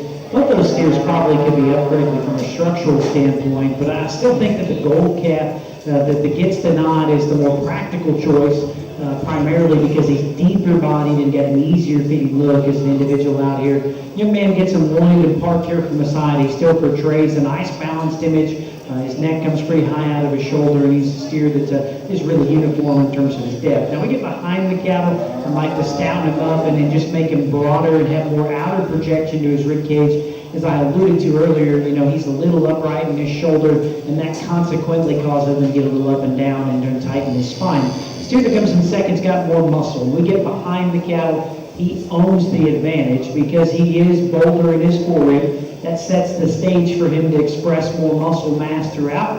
And boy, he's a big square pin steer. That's my favorite view of that steer is when we get behind him. Style around the profile, I have to advocate for the fact that that's the longer sided steer that's still stronger in his top, and he's still really long and extended up through his front end, clean in his chest. I just wish he had more body. He reads a little hollow as we get back to his flank, and then like the calf that stands in front of him, he's a little up and down in his structure. I think the genesis of the issue is he's just a little upright in his shoulder. Steer that comes next in 3 is the sound destruction steer, that top trio. He's got more set built into his hock, which enables him to take a longer stride. He's actually got some width we get behind the cattle as well. He doesn't follow suit up high. I think he probably wedges up just a little tight at the top side of his shoulder. Consequently, he reads a little bit more nondescript in his shape, and he's a little rounder in terms of his hip and hind leg posture. This steer to close this particular class, another long-sided steer, takes a big step. I think he's a steer for me that still got some upper hip, just doesn't follow suit down low. He wants to taper and close out. A steer that's maybe a little excessive in his frontal base width and still just a little shallow in his flank. Thank you, Judge. Winning Class 19 is entry 252, Tyler Krim from Tuscaloosa County. In second is 204, Grace White from Elmore. Third is 283, Johnny Sexton from Escambia. And fourth is 285, John Braxton Rhodes from Escambia. This class is sponsored by the Macon County Farmers Federation. Class 20 is coming in, 2 entries. 23 is Colton Paget from Conecuh. Steer weighs 1275. Entry 79 is Lily Ann Stagner from Mobile. Steer weighs 1290. This class is sponsored by the Elmore County Cattlemen's Association.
We got a really stout made and a wide skeleton steer that starts off this particular class. He's one that owns the advantage at the ground just in terms of the intensity of bone work that he has. I think he's bigger in his foot as well. Steer to me that when we get up there, I still think he's a calf that's a level in terms of the way he's put together in his spine. He's pretty uniform in terms of his depth. A calf that maybe we'd like to see a little deeper twisted, but I still think his upper hip and dimension is very impressive. We maybe like to relax him just a little different in the way that he's assembled out of his shoulder and knee. Consequently, maybe at the times it just gets a little up in the spine, but what's a good steer here and a nice one to win this class. Men's steer that comes in second is another really loose structured, long striding steer. He's got a little extra set built into his hock from an aesthetic standpoint, but it certainly aids in his functionality as he really effortlessly hits his step. He's got some turn to his quarter from the side, but I wish he was just bigger and broader up high. He's a little plainer in his shape. Maybe his steer's a little flatter in his rib design. Winning Class 20 is entry 79, Lily Ann Stagner from Mobile. And second is 23, Colton Paget from Conecuh County. This class was sponsored by the Elmore County Cattlemen's Association. Class 21 is coming in. We should have 3 entries. Entry 345 is Caden Shira from Houston County. Steer weighs 1310. Entry 175 is Avery Root from Limestone County. Steer weighs 1320. Entry 44 is Dalton Coleman from Conecuh County. Steer weighs 1325. This is sponsored by the Barber County Farmers Federation.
Keep up the good work.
Well, we got a good class of cattle out here. All three of these steers got some stuff that I'm really fired up on. The steer that wins, I think, is just so special in the way that he looks from the side. I'm going to try to be quick, but I just got to brag on just how fresh this steer is. The feature to his head and neck is very youthful. Boy, he's got a big, bold center cavity on him, a tremendous amount of muscle that lays over his framework there. Still organizes himself, a great balance look here from the side. I'd like to see him maybe just a little neater in the way that he's built in his shoulder. He's a little upright, maybe a little wide there, but boy, this young lady's got one that's just 12 o'clock on the handle and then about as good in terms of freshness as you possibly can make him. You know, just in terms of production, this steer in the second is excellent. I'd love to have a set of feedlot cattle that all emulated this type of body and just easy keeping, easy feed look there. The steer that catches his step effortlessly on the go. He's not as hard in his muscle shape, but there's still a lot of muscle volume when you get behind the cattle. He's really wide down his top. It's the same story from behind. That steer follows suit at the ground as well. You know, he's one that's starting to show his age just a little bit. His chest sinks out of him a nickel there at the go. I think a steer that's probably just not quite as intense in terms of his bone work and the cattle on either side of him. Steer that comes in third, you know, this guy's maybe a little tougher to read at first. He got a little extra dead hair on him there, but he is stout. I mean, this is a heavy-duty, bold-made steer that's probably the heaviest muscled calf in the class. He's got a tremendous amount of power throughout. Unfortunately, all that extra dimension and kind of like a lot of them that push the envelope for power, he probably just doesn't have the skeletal correctness to handle it. He's really starting to get swollen up in his hock. He's naturally a little straighter in the way that he's assembled off either end of his skeleton. Thank you, Judge. Winning Class 23 is entry 175, Avery Root from Limestone County. Second is 44, Dalton Coleman from Conecuh County. And third is 345, Caden Shower from Houston County. This class was sponsored by the Walker County Farmers Federation. Class 22 is coming in. 17 is Liz Meadows from Houston County, steer weighs 1340. Entry 147 is Banks Folger from Henry County, steer weighs 1365. 222 is Walker Johnson from Coleman, steer weighs 1375. This class is sponsored by the Russell County Farmers Federation.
That's an excellent class of steers. I'll tell you that, yeah, it's kind of hard to hide your emotion. We get a pair of them this good at the top end. They're just really fun to sort through. And, it's kind of humbling when you see how good these cattle are. You think about the breeding programs that each of these steers represent, how tough it is to manufacture and to make and to breed an animal like this. I mean, you just don't roll out of bed and first generation raise a steer that looks like this. It takes multiple generations of making the right decisions, trial and error, going out there, finding the right bull, and then for these families to get them presented this way, it takes thousands of hours at home, not only on this animal, but just to get your feeding program figured out, and it's just very humbling when you get to see a pair come together this top end here in this particular class. The calf that wins, I think of that pair, he's just a bigger bodied steer that's quite a bit just better in terms of the way he's assembled and skeletal makeup. He's more pushed back at his bladed knee, which enables him to keep his head over the top of his shoulder and remain comfortable in his spine. I think he's a little longer out of his hip. He's cleaner in his joint work. He uses that hind leg with just so much authority. He plants it with conviction, complements the fact that he's just really loose in his skeletal makeup. I think you get your hands on him, he's got plenty of muscle. He's probably not just a powerhouse in terms of width, but he's still a muscular steer that's just very elite in his skeletal makeup. The longer fronted steer that's probably got more hard muscle shape resides in second. This is the longer spine steer that's broader in his pin set. He's really stout in his bone as well. I like that about him. Kind of steer that's a little tight in his throat latch, and his flank line matches it. He just doesn't read quite as practical. Maybe he's individually reads just a little up and down in terms of his structural design compared back to our class winner. Steer that winds up in third. This guy's really stout skull, and he's certainly got the same feature there as we get over his pin set. He's a little coarse in his hock relative to being more modest in his bone work. The calf looks a little round as an individual, but terminally speaking, I think that steer's got a lot that you like.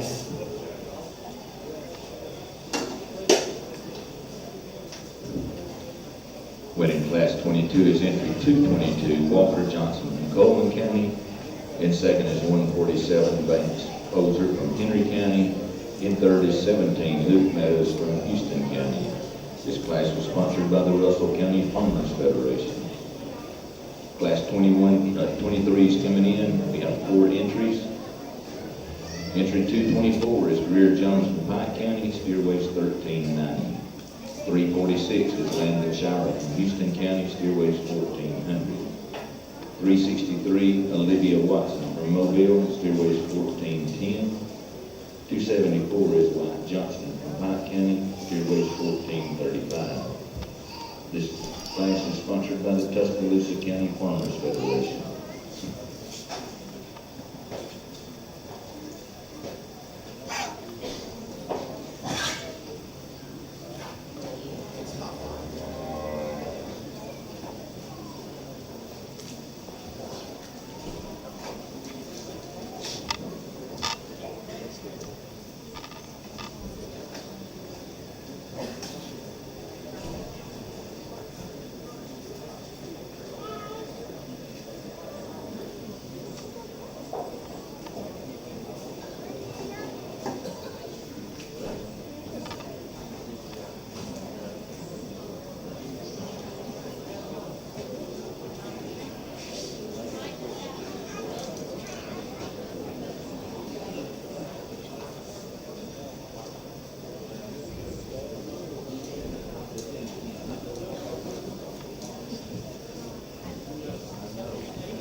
Well, I apologize for taking just a little bit more time. I thought this top pair of steers were, they're nothing short of phenomenal. I can tell we kind of got a little bigger crowd in here, and we got some intensity with this pair. Boy, they're really, really good. I think you can certainly entertain going either way, and I'm not telling you that I'm the authority here, but I'm just trying to describe the differences that I see in that pair of cattle. I would characterize both of them as just flat out stout and powerful. I'm more comfortable in the steer that leads off in terms of his structure. Primarily, I think he stays more within himself as he tracks away from me. I think he is one that, it's really impressive how much muscle he has up high, and he doesn't get too wide as he tracks away. That steer from the profile, I think, is one that's very uniform in terms of his depth. And when I get directly in front of the cattle, I have to admire for a powerhouse. He's built smoother in his shoulder, and he's more seamless in the way that he transitions into his foregrip. Most of us that maybe have ever calved out some club calf cows before know that sometimes these real show winners can be pretty tough on a calving standpoint. And this guy, to me, for having the punch and the muscle that he has, I like the fact that he's smoother made and that I think he's more reasonable in terms of his structure. If I could change him, I think I'd make him just a little bit more proportional. Steer runs downhill just a tick, and he's a little longer body than his length of neck. If we could just change those ratios just a little bit, I think he'd be an even more definitive winner. But folks, it is tough to put cattle together that are this bold, this powerful, that stay inside themselves and are still smooth-built and really good in their structure. My compliments to that young man on bringing an awful good one in here. The steer in second, this guy is so good. And I'll tell you, when he gets him stopped and parked from the side, I like the extra height of shoulder that he has. I like how long and extended he is up through his front end. I told you earlier, I don't really care too much about weight in the real world or in the production world. We talk about feed yards. They want their cattle to die at 1,600 pounds. This guy's kind of a bigger calf, and I like that. I think that's more conducive for him, and he's actually just got more muscle than the class winner I just talked about. His top is so massive. He's so big and extended, and it just got so much muscle over his core. Most of the time we get cattle this wide, they're short, they're jammed up, they're compact. That's the way we create that type of width. This guy, for being big and extended, has got so much power laid over his framework. The longer he stands, the more he'll open up in his shoulder. As he tracks away from me, he gets just a little wide in the way that he plants his hind leg. That's getting pretty critical of an awful good steer. Congratulations to you, buddy. That's a heck of an animal. Steer that comes in third has got more step builds into his hop. I think he's safer in his hind leg placement as he tracks away from me. He's more in line with his skeleton. Compared to the two that stands in front of him, he maybe tapers a nickel from hooks to pins. He doesn't read quite as out there and progressive in terms of his shape, even though he's got more than enough as an individual. We conclude the class with a big frame steer, another one that takes a long step. I like that about him. A steer that's got some depth of body. Hit your hands on him. He certainly looks like a steer that's got a reasonable shot to great choice. He drops out in his sternum, he deviates out the backside of his shoulder blade, and he's just not quite as powerful as the top trio. Thank you, Judge. Winning Class 23 is entry 224, Greer Jones from Pike County. In second is 274, Wyatt Johnston from Pike County. Third is 363, Olivia Watson from Mobile. And fourth is 346, Landon Shire from Houston County. Splash is sponsored by the Tuscaloosa County Farmers Federation. We have a single entry coming in Class 24. That's 318, Ella Grace Downs from Elmore County. Steer weighs 1535.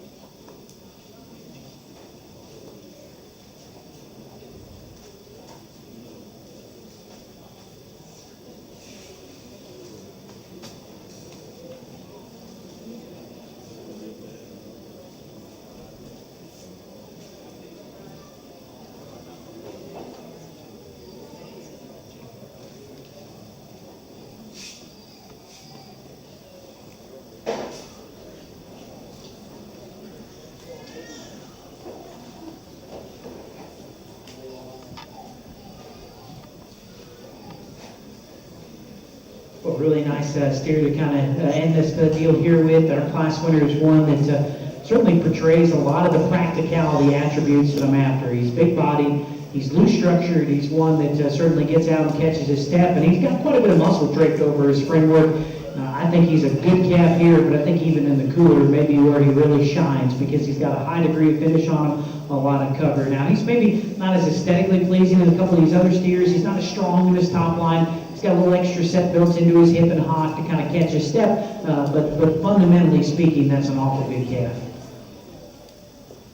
Winning Class 24 is entry 318, Ella Grace Downs from Elmore County.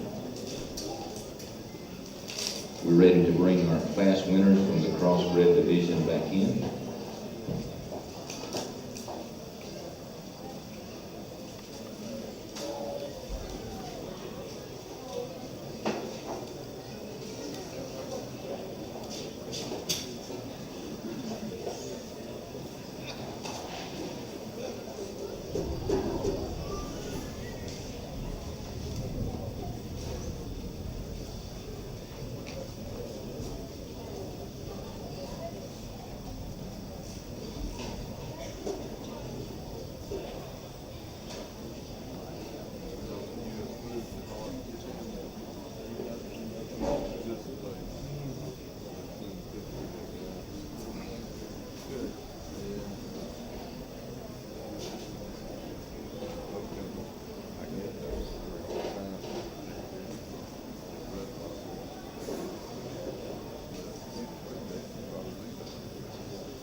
Looks good on him, that's you concentrating on it already, then you get all the electronics. Got to lose some electronic on it.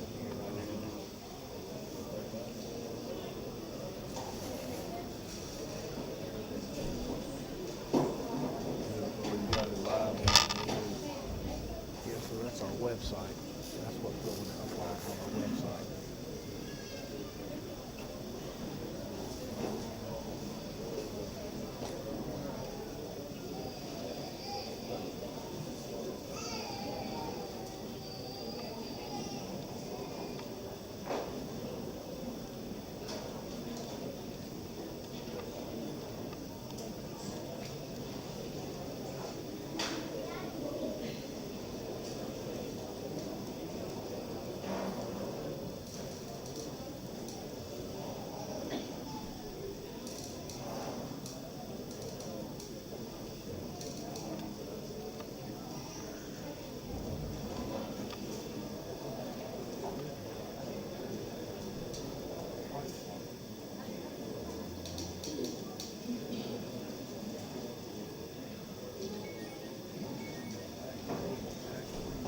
Okay, we have our class winners from the crossbred division coming in. Winning class 13 is entry 178, Calvin Simmons from Clay County, steer weighs 895. From class 14 is entry 152, Ashley Bradley from Escambia County, steer weighs 950. From class 15 is entry 353, TJ Marsh from Houston County, steer weighs 1005. Class 16 is entry 81, Ellie Watson from Mobile County, steer weighs 1120. From class 17, 259 is Grayson Grant from Escambia, steer weighs 1170. From class 18 is entry 1, Lane Booker from Monroe County, steer weighs 1215. From class 19, entry 252 is Tyler Krim from Tuscaloosa, steer weighs 1255. From class 20, entry 79 is Lillian Stagner from Mobile, steer weighs 1290.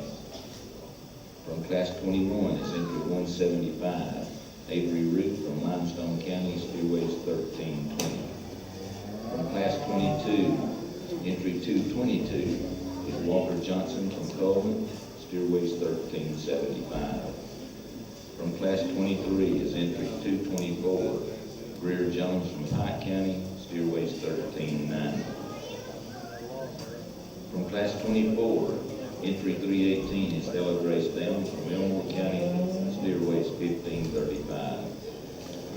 Judge will be choosing your champion and reserve champion crossbred steers. This division is sponsored by the Alpha Health Blue Cross Blue Shield program.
Well, what an outstanding set of crossbred steers we got out here, folks. You folks have been a great crowd. If you don't mind, please help me congratulate these kids with a big round of applause.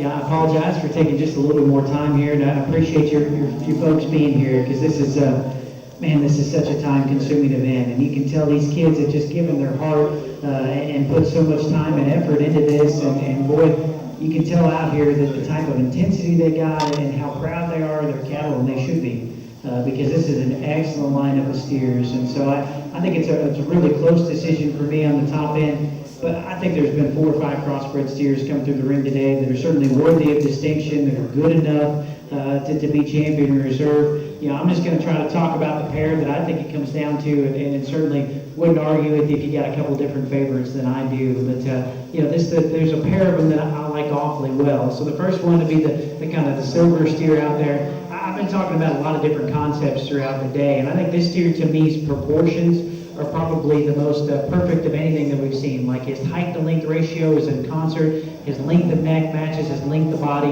and then I think in terms of the structural correctness that he has, he is just really elite. He's good in terms of the ground. You know, he's probably not the biggest footed steer, but he's so loose and flexible. He plants his hind leg with conviction and authority because of he's just so good in terms of the way that he's built in his hock. He's got some angle built into his knee, despite the fact that he's a tall fronted steer. I like that neck on him. He's one that attaches his neck really high and cocky out of the top side of his shoulder. He's not so chiseled out that, you know, he doesn't look like a good feeding one. That looks like a good, practical, fat steer head and neck on me, but he does it with a little extra flair and extension. Get your hands on him over the edge of his loin. He's really big and broad. I like that about him, and I think he's got some spread to his upper pin set. You know, for me, that the question comes on this guy, out of the backside of his shoulder, he's not quite as broad in his just his muscularity, and then we get behind the cattle, he tracks away from me. He's got a tendency to pull in at the point of his hock just ever so slightly there and maybe taper a nickel, but still a steer that's got plenty of muscle to him. Then the black steer that circles right behind him,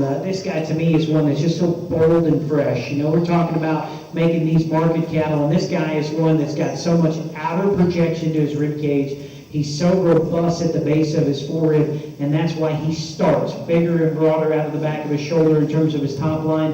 I think he expresses more muscle mass throughout, but I think it's pretty evident when we get behind the cattle, he certainly just carries his muscle deeper into his twist and his stifle. Despite that steer being longer bodied, I think that he's still one that stays strong and composed in his top line, and he catches his step every time. I don't think he's quite as flexible as the steer in front of him, but I think he's maybe one that we could see just use his hock a little better here. But folks, that thing's really sound. That's like me saying that the kid that's going to win the SEC track and field championship isn't quite as fast as Usain Bolt. That kid's probably still really fast.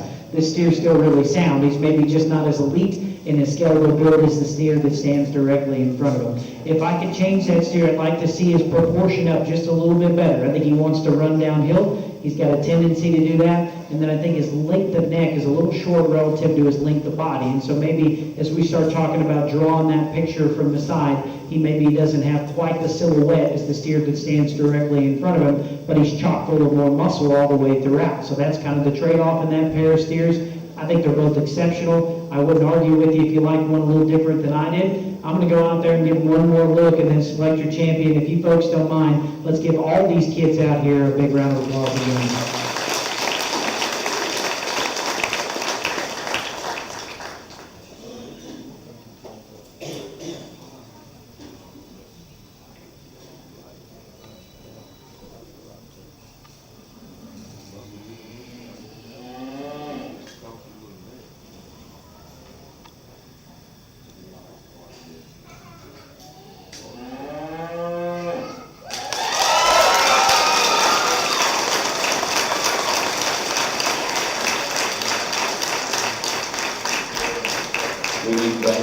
Into the ring, entry 147, Banks Bolger into the ring. Your champion crossbred steer comes from class 22. That's entry 222, Walker Johnson from Coleman County.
Your reserve champion crossbred steer comes from class 23, that's entry 224, Greer Jones from Hunt County.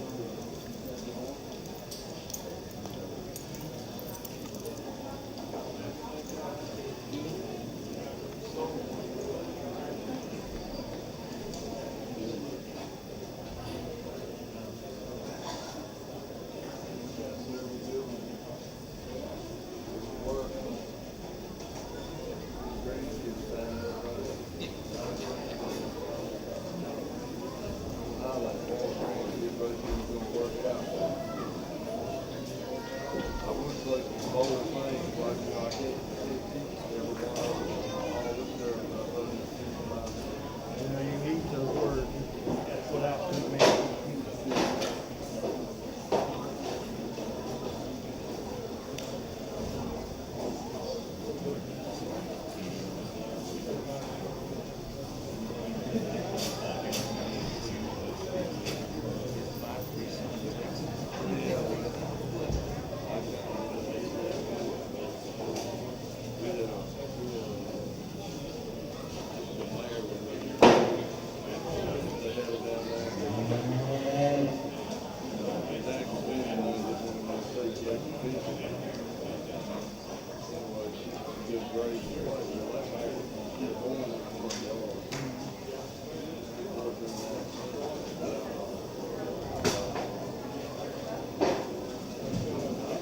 This is our first class of market heifers. Class 25, we have a single entry, 338 is Gracie Bell from Houston County. Heifer weighs 965.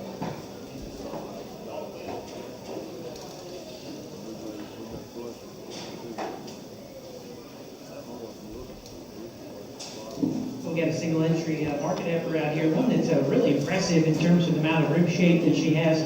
That sets the stage for her to just express quite a bit of muscle mass up high. I like that about her. You know, from the profile, we maybe could balance her up just a little bit more proportional. I think she's dropped down just a shade of her sternum and perhaps cinches up a nickel to her flank, but like the carcass merit that one should have cooler. Winning class 25 is entry 338, Gracie Bell from Houston County.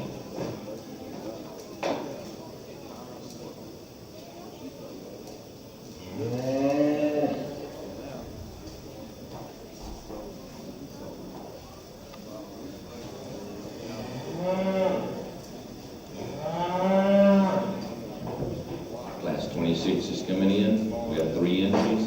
313 is Josie Suttles from Blount County. Heifer weighs 995. Entry 234 is J.C. Hawkins from Baldwin County. Heifer weighs 1,000. Entry 319 is Ella Grace Downs from Elmore. Heifer weighs 1130. This class is sponsored by Escambia County Farmers Federation.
Again, nice class here, market heifers. The heifer that leads off is just the most practical in terms of her rib design. She's pretty bold sprung up high, but I think the primary difference is she just got more sweep to her bottom line and fill to her flank. I think all that also coincides with the fact that she's got more cover on her. Probably represents the better shot to great choice as well. Now, I think I'd like to see her just a little bit more agile in terms of the way she uses her hind legs. She plants it just a little stiff for my taste, but I think a heifer that wins this class just in terms of her practical image.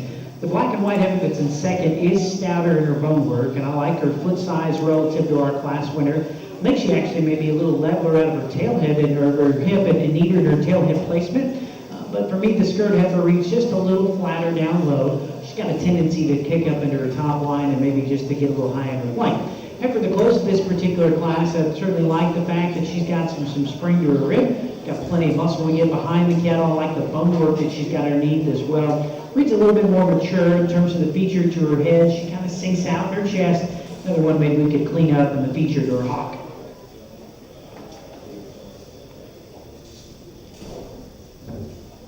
Winning class 26 is entry 319, Ella Grace Downs from Elmore County.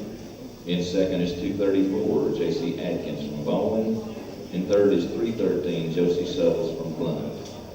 We have a single entry in class 27. That's 118, Jewel Thompson from Lee County. Heifer weighs 1395.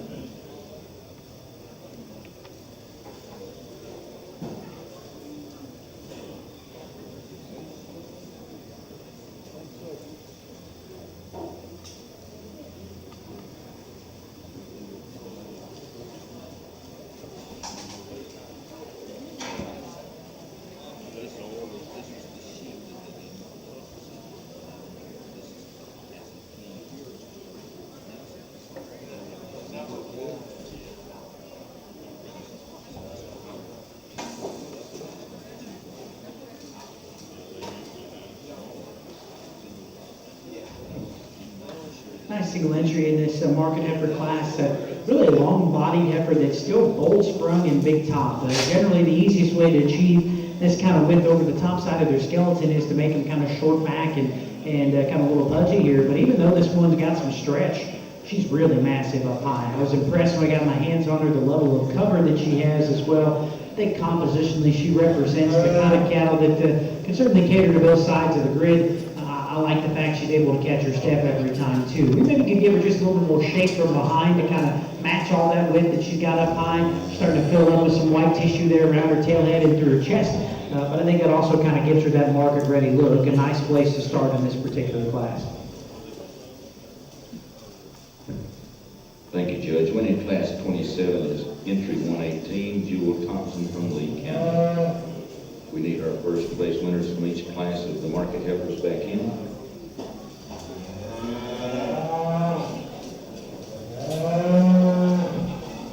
From class 25, we have entry 338. That's Gracie Bell from Houston County. Heifer weighs 965. From class 26, we have entry 319. Ella Grace Downs from Elmore County. Heifer weighs 1130. And from class 27, entry 118 is Jewel Thompson from Lee County. Heifer weighs 1395. Judge will be choosing the champion and reserve champion market heifers. This division is sponsored by the Elmore County Farmers Federation.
three really good classes of market heifers out here, folks. If you don't mind, let's give these kids a round of applause.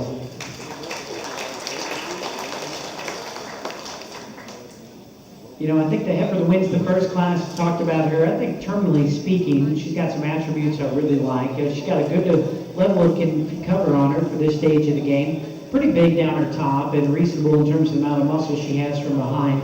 You know, we get down from the profile there. She probably doesn't organize herself in quite as collective a fashion. She's naturally a little low in her pin set and cinched up in her flank. That makes her look like she carries more of her weight in the front third of her body because the kind of mature headed heifer sinks out in her chest. But I like the bone, I like the power of that one awfully well. My heifer that comes in second here is one that I certainly admire for the depth of body, the stoutness of bone work that she has. She's probably a little fresher headed than the cattle that stand on either side of her. And I think she's one that's the most consistent in terms of her muscle. I think her muscle from behind through her quarter and stifle and her round matches the width and the shape that she has up high. I like that about her. I think she's got the right kind of cover on her. She's pretty 12 o'clock for me. You know, relative to the heifer that stands behind her, she wants to splay out up front, maybe got a tendency to get just a little stiffer the way she operates out of her hock and pasture. The black heifer that wins the third class, I talked about how enamored I was in terms of the length of body that she had and still being bold sprung and big up high. She still stays together pretty good in her top line in terms of skeletal strength as well. I think compared to the heifer in front of her, she got a more flexible and functional set to her hind leg, and she's more appropriate in the angle to her shoulder and pushback, got more bend to her forearm and knee. You know, to me, that heifer is long fronted, but she's maybe starting to show her age a little bit up through her head. I think she's starting to cake up a little extra white tissue around her tail head relative to being just a little plainer to her quarter. So it's a really close decision. I like both those cattle awfully well. But for me, I think my favorite's going to be the big black heifer. She'll be our champion. We're going to fall back with the white heifer for reserve.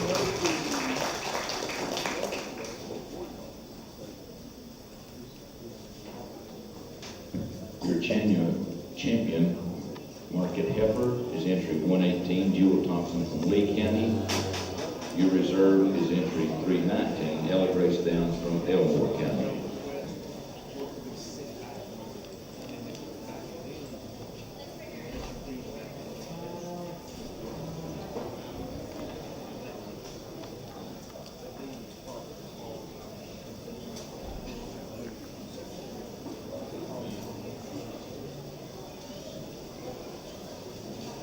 Okay, before we start the grand champion overall drive, I'm going to go through the top 10 of the ultrasound challenge.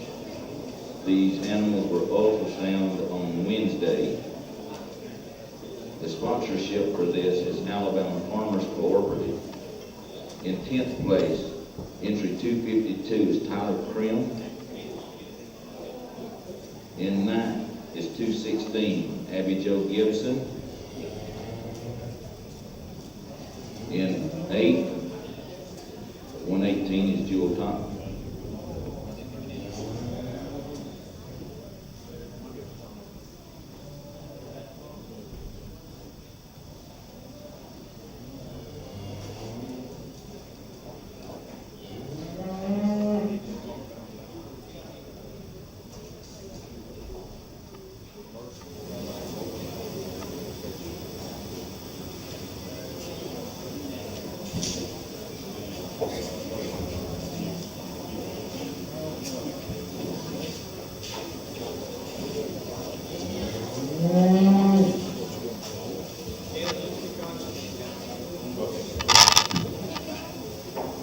Is Jewel Thompson.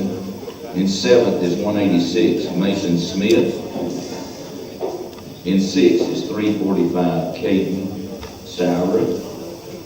In 5th is 17, Luke Meadows. In 4th is 122, Jewel Thompson. In 3rd is 121, Victoria Thompson. In 2nd is 44, Dalton Coleman. In 1st is 363, Olivia Watson. So those are your winners for the ultrasound challenge results, sponsored by the Alabama Farmers Cooperative.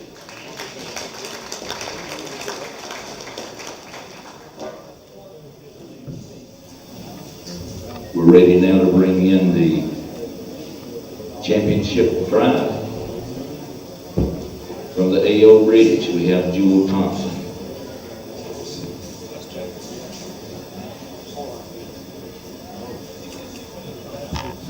I'm not going to judge it. We're not waiting for the judge to come back.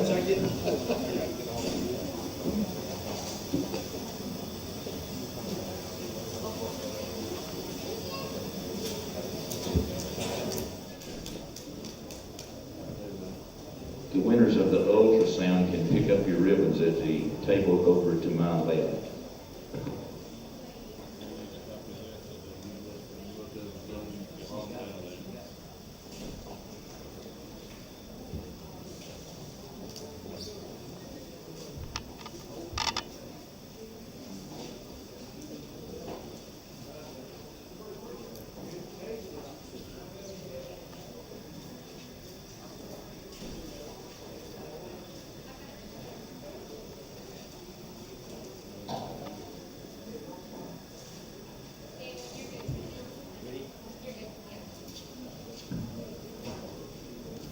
Okay, from your AOB British, your champion was Jewel Thompson, entry 122 from Lee County.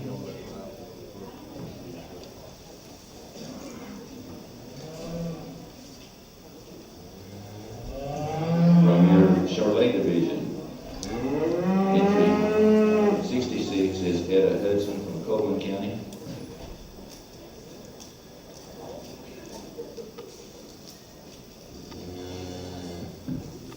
From your percentage Kianina is entry 221, Walker Johnson from Coleman.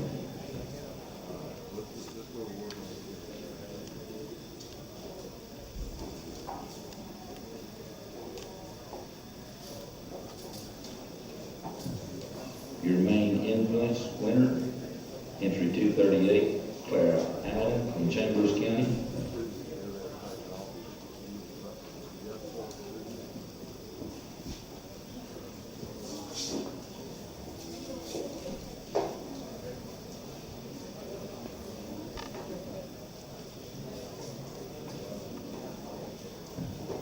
Your percentage Simmental is Riley Murphy, entry 73 from Blount County.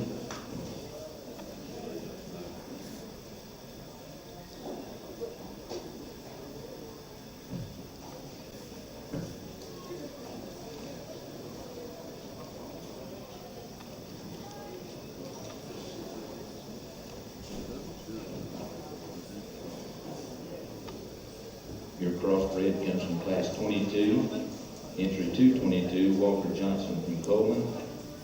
Your reserve comes from, we don't have reserves in yet. Your market heifer.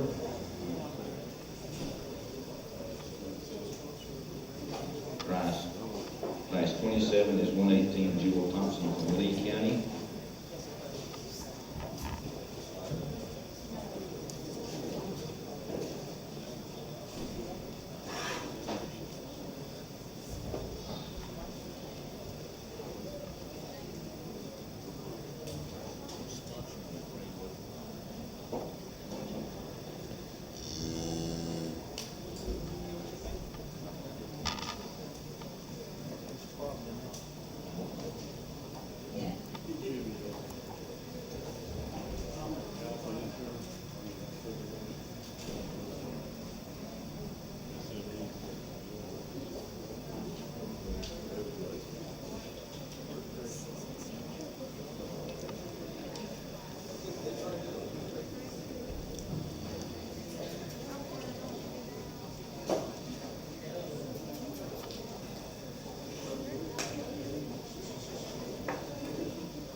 Well, first and foremost, I'd like to extend my compliments to these exhibitors. Just a remarkable lineup of cattle out here. Please help me congratulate all these guys with a big round of applause.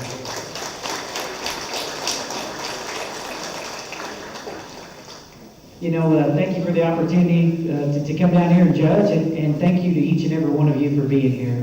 Boy, this is a time-consuming event for these kids and these families, and all the work and the hours that it takes.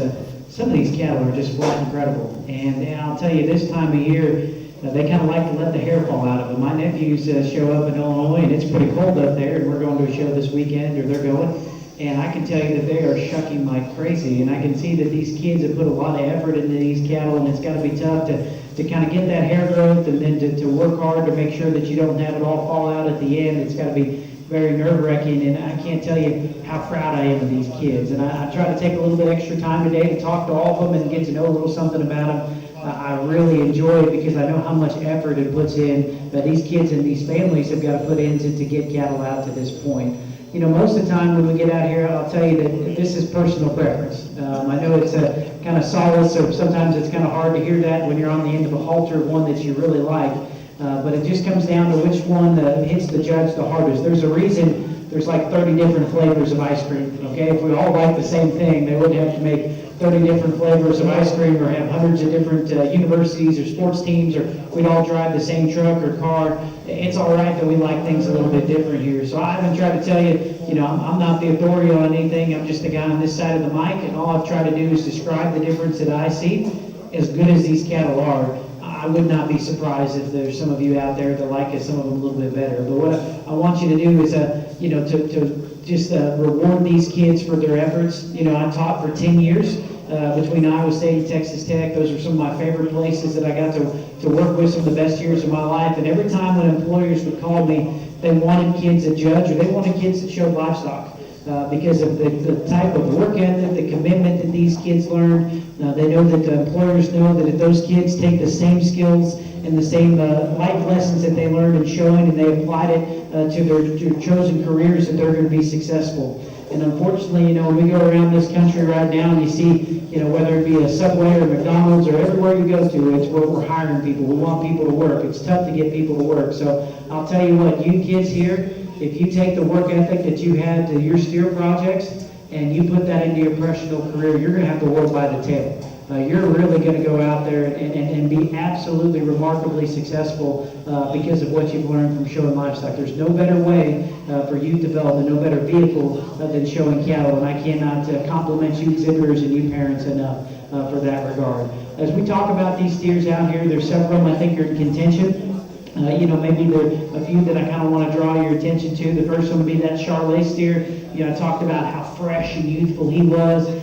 The shape that he's got, he's presented just beautifully out here. I love the way that he draws up that silhouette from the side. Relative to some of these other steers, he's maybe just a little closer to average in terms of his bone work. And then I don't think he's just quite as athletic in his skeletal makeup as some of these other cattle in contention. The black steer that wins our third division here, the Ridley Alert Calf. Boy, I dig this one. I think his foot and his bone is phenomenal. The comfort that he's got built at the ground, he's so square in his footwork up front. His neck sends out the top of his shoulder in that cocky fashion. His chest is really driven up in him relative to his big rib. We get behind the cattle. He's broad in his pin set. He's big boned. He's a steer that certainly gets out here and catches his step well. He's maybe got just a little extra frame size, and for a 14-weight steer, I maybe could give him just a little bit more finish. But boy, that steer is built the way that I like him. You can't make him much better in terms of their skeletal makeup or their balance or their build. The black steer that stands directly behind him, we've had some great carcass cattle come through the ring. This guy's probably going to be as impressive as any in the cooler, and he still balances up in a very proportional fashion. I think he is the most robust rib, the biggest and squarest out the back of his shoulder relative to his hot carcass weight. You start thinking about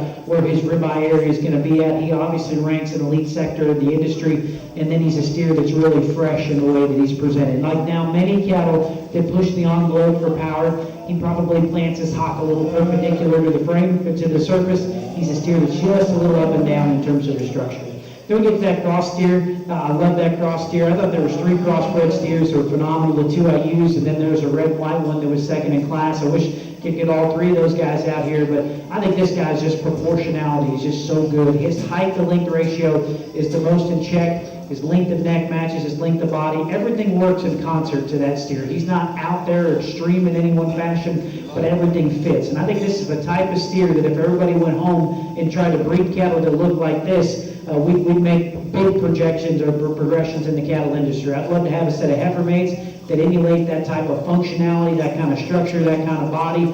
And because of that, steer is so problem-free in his basic build, he represents the kind of cattle that thrive at every stage of production. Now, he's not one that's just the most robust in terms out of the back of his shoulder. He'll pull in just a little bit, got a tendency to close up at his hock and through his lower quarter. Still think that guy's awful muscular, and he's one that's got a good level of finish on him and a big loin edge when you get your hands on him. So, excellent lineup of cattle out here. I'm going to go show you the few that I like the best. Again, folks, thanks for the opportunity to come down here. It's been an absolute bless. Let's congratulate these exhibitors one more time. Thank you.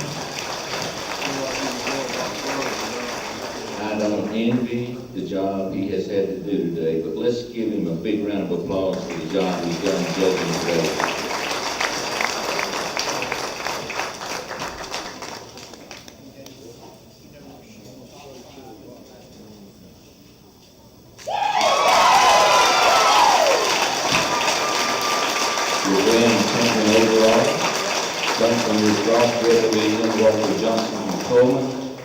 This is sponsored by the Ports Band of Creek Indians. We need Greer Jones in.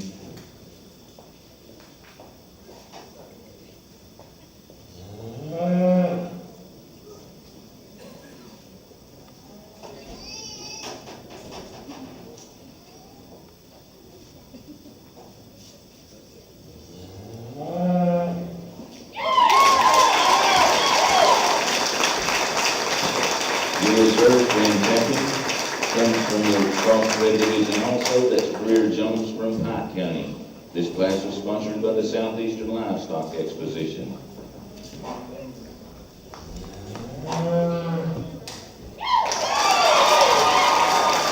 Third overall comes from the Evening Division. That's another Walter Johnson from Coburn.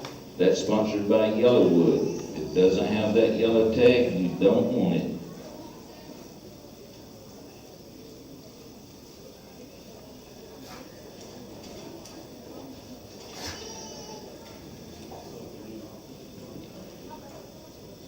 We need Annabelle Wesley in.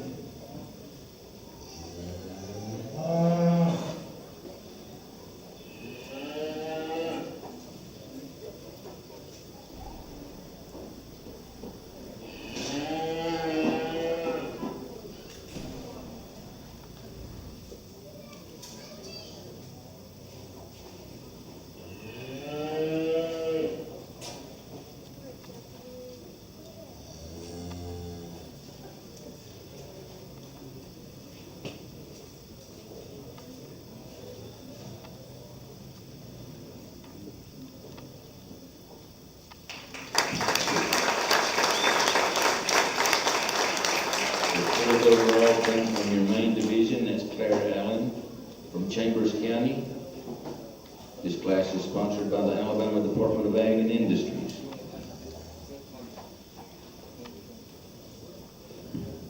We need Mason Smith in.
as U.S. Foods.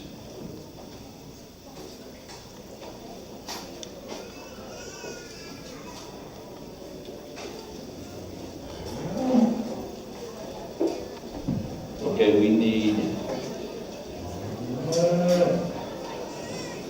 Fire.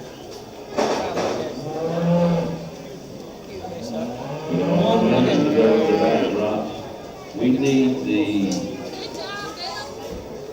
first and second place of the ultrasound for pictures in the background in the other building.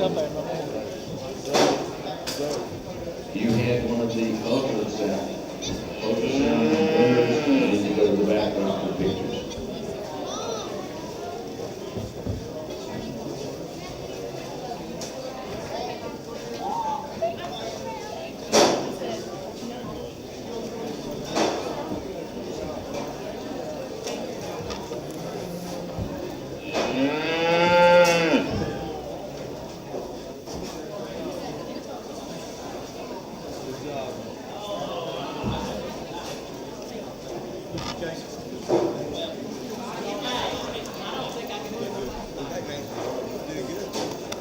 Look at there. The cowboy. I mean, come on in here. See, good job. Third place.